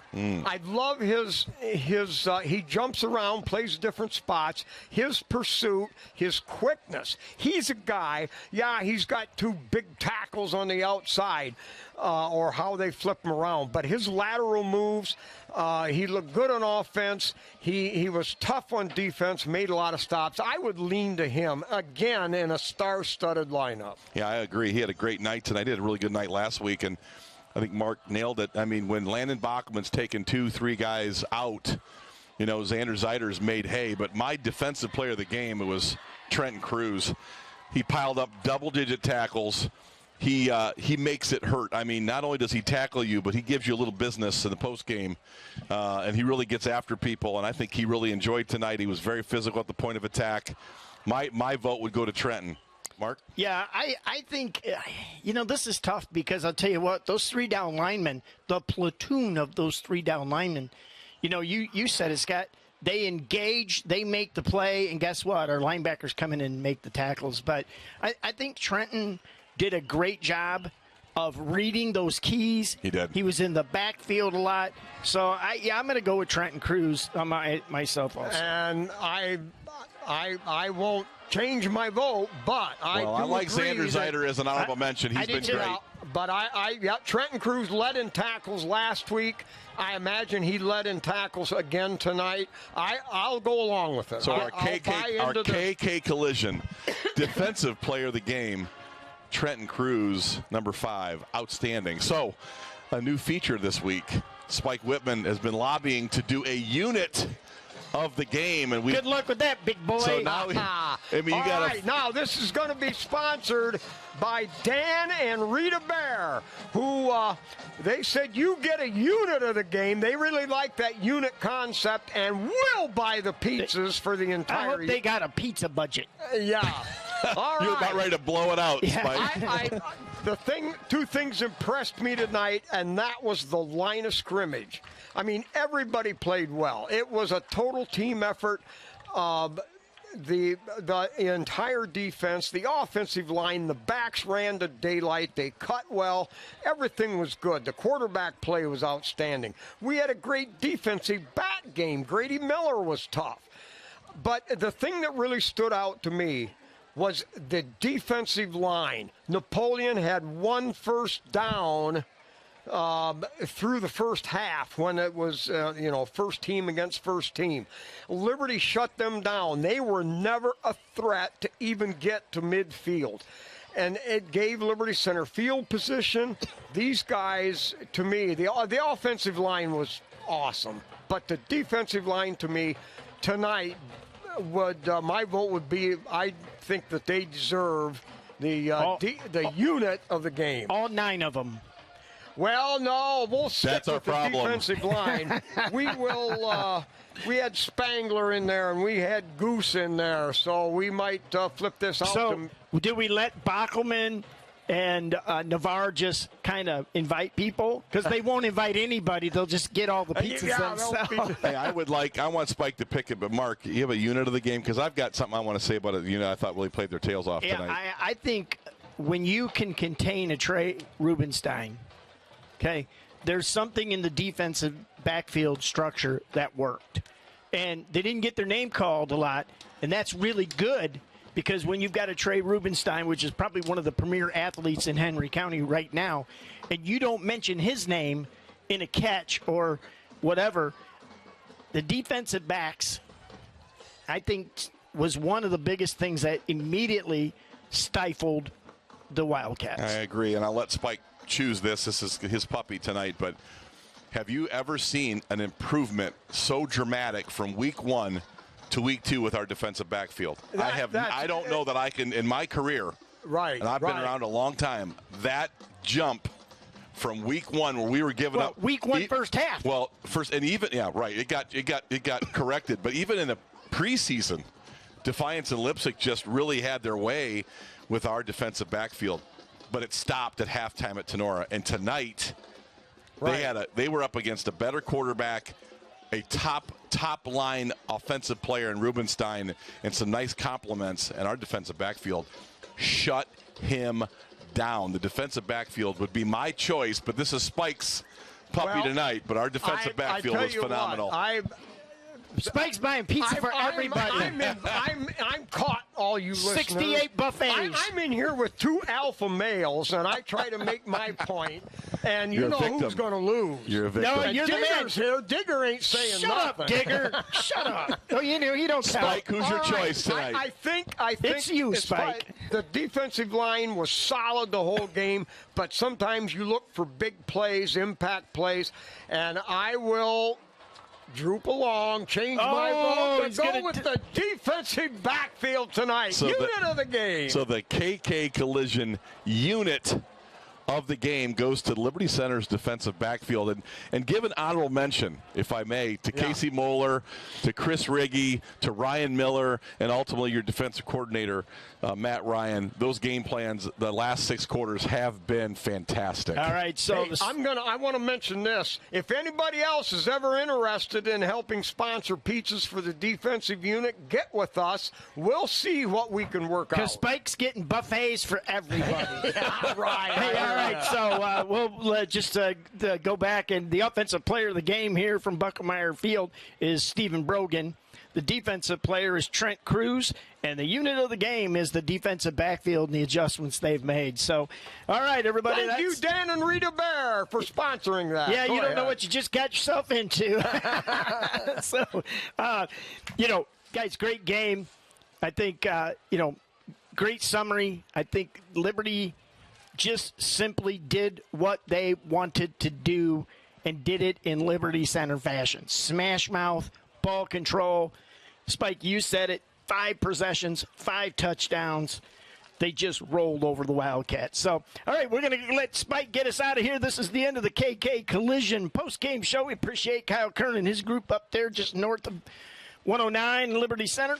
And Spike, well, it's time to go home, buddy. All right, so their 7th win in a row against their arch rival, the Napoleon Wildcats. Liberty Center moves to 2-0. Next week, we'll take on, for the first home game, the Otsego Knights.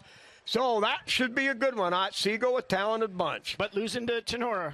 That's right, losing to Tenora. Yes, sir. Right now, the Tenora is up 20-7. Oh. Okay, everybody. I'm well pleased. Scott Barrett is well pleased. Digger loves it. And Captain, he chortles all the time anyway. So, with a 48-6 game, Liberty Center rolls on top. And with that, Tiger football fans, it's good night and good Tiger sports.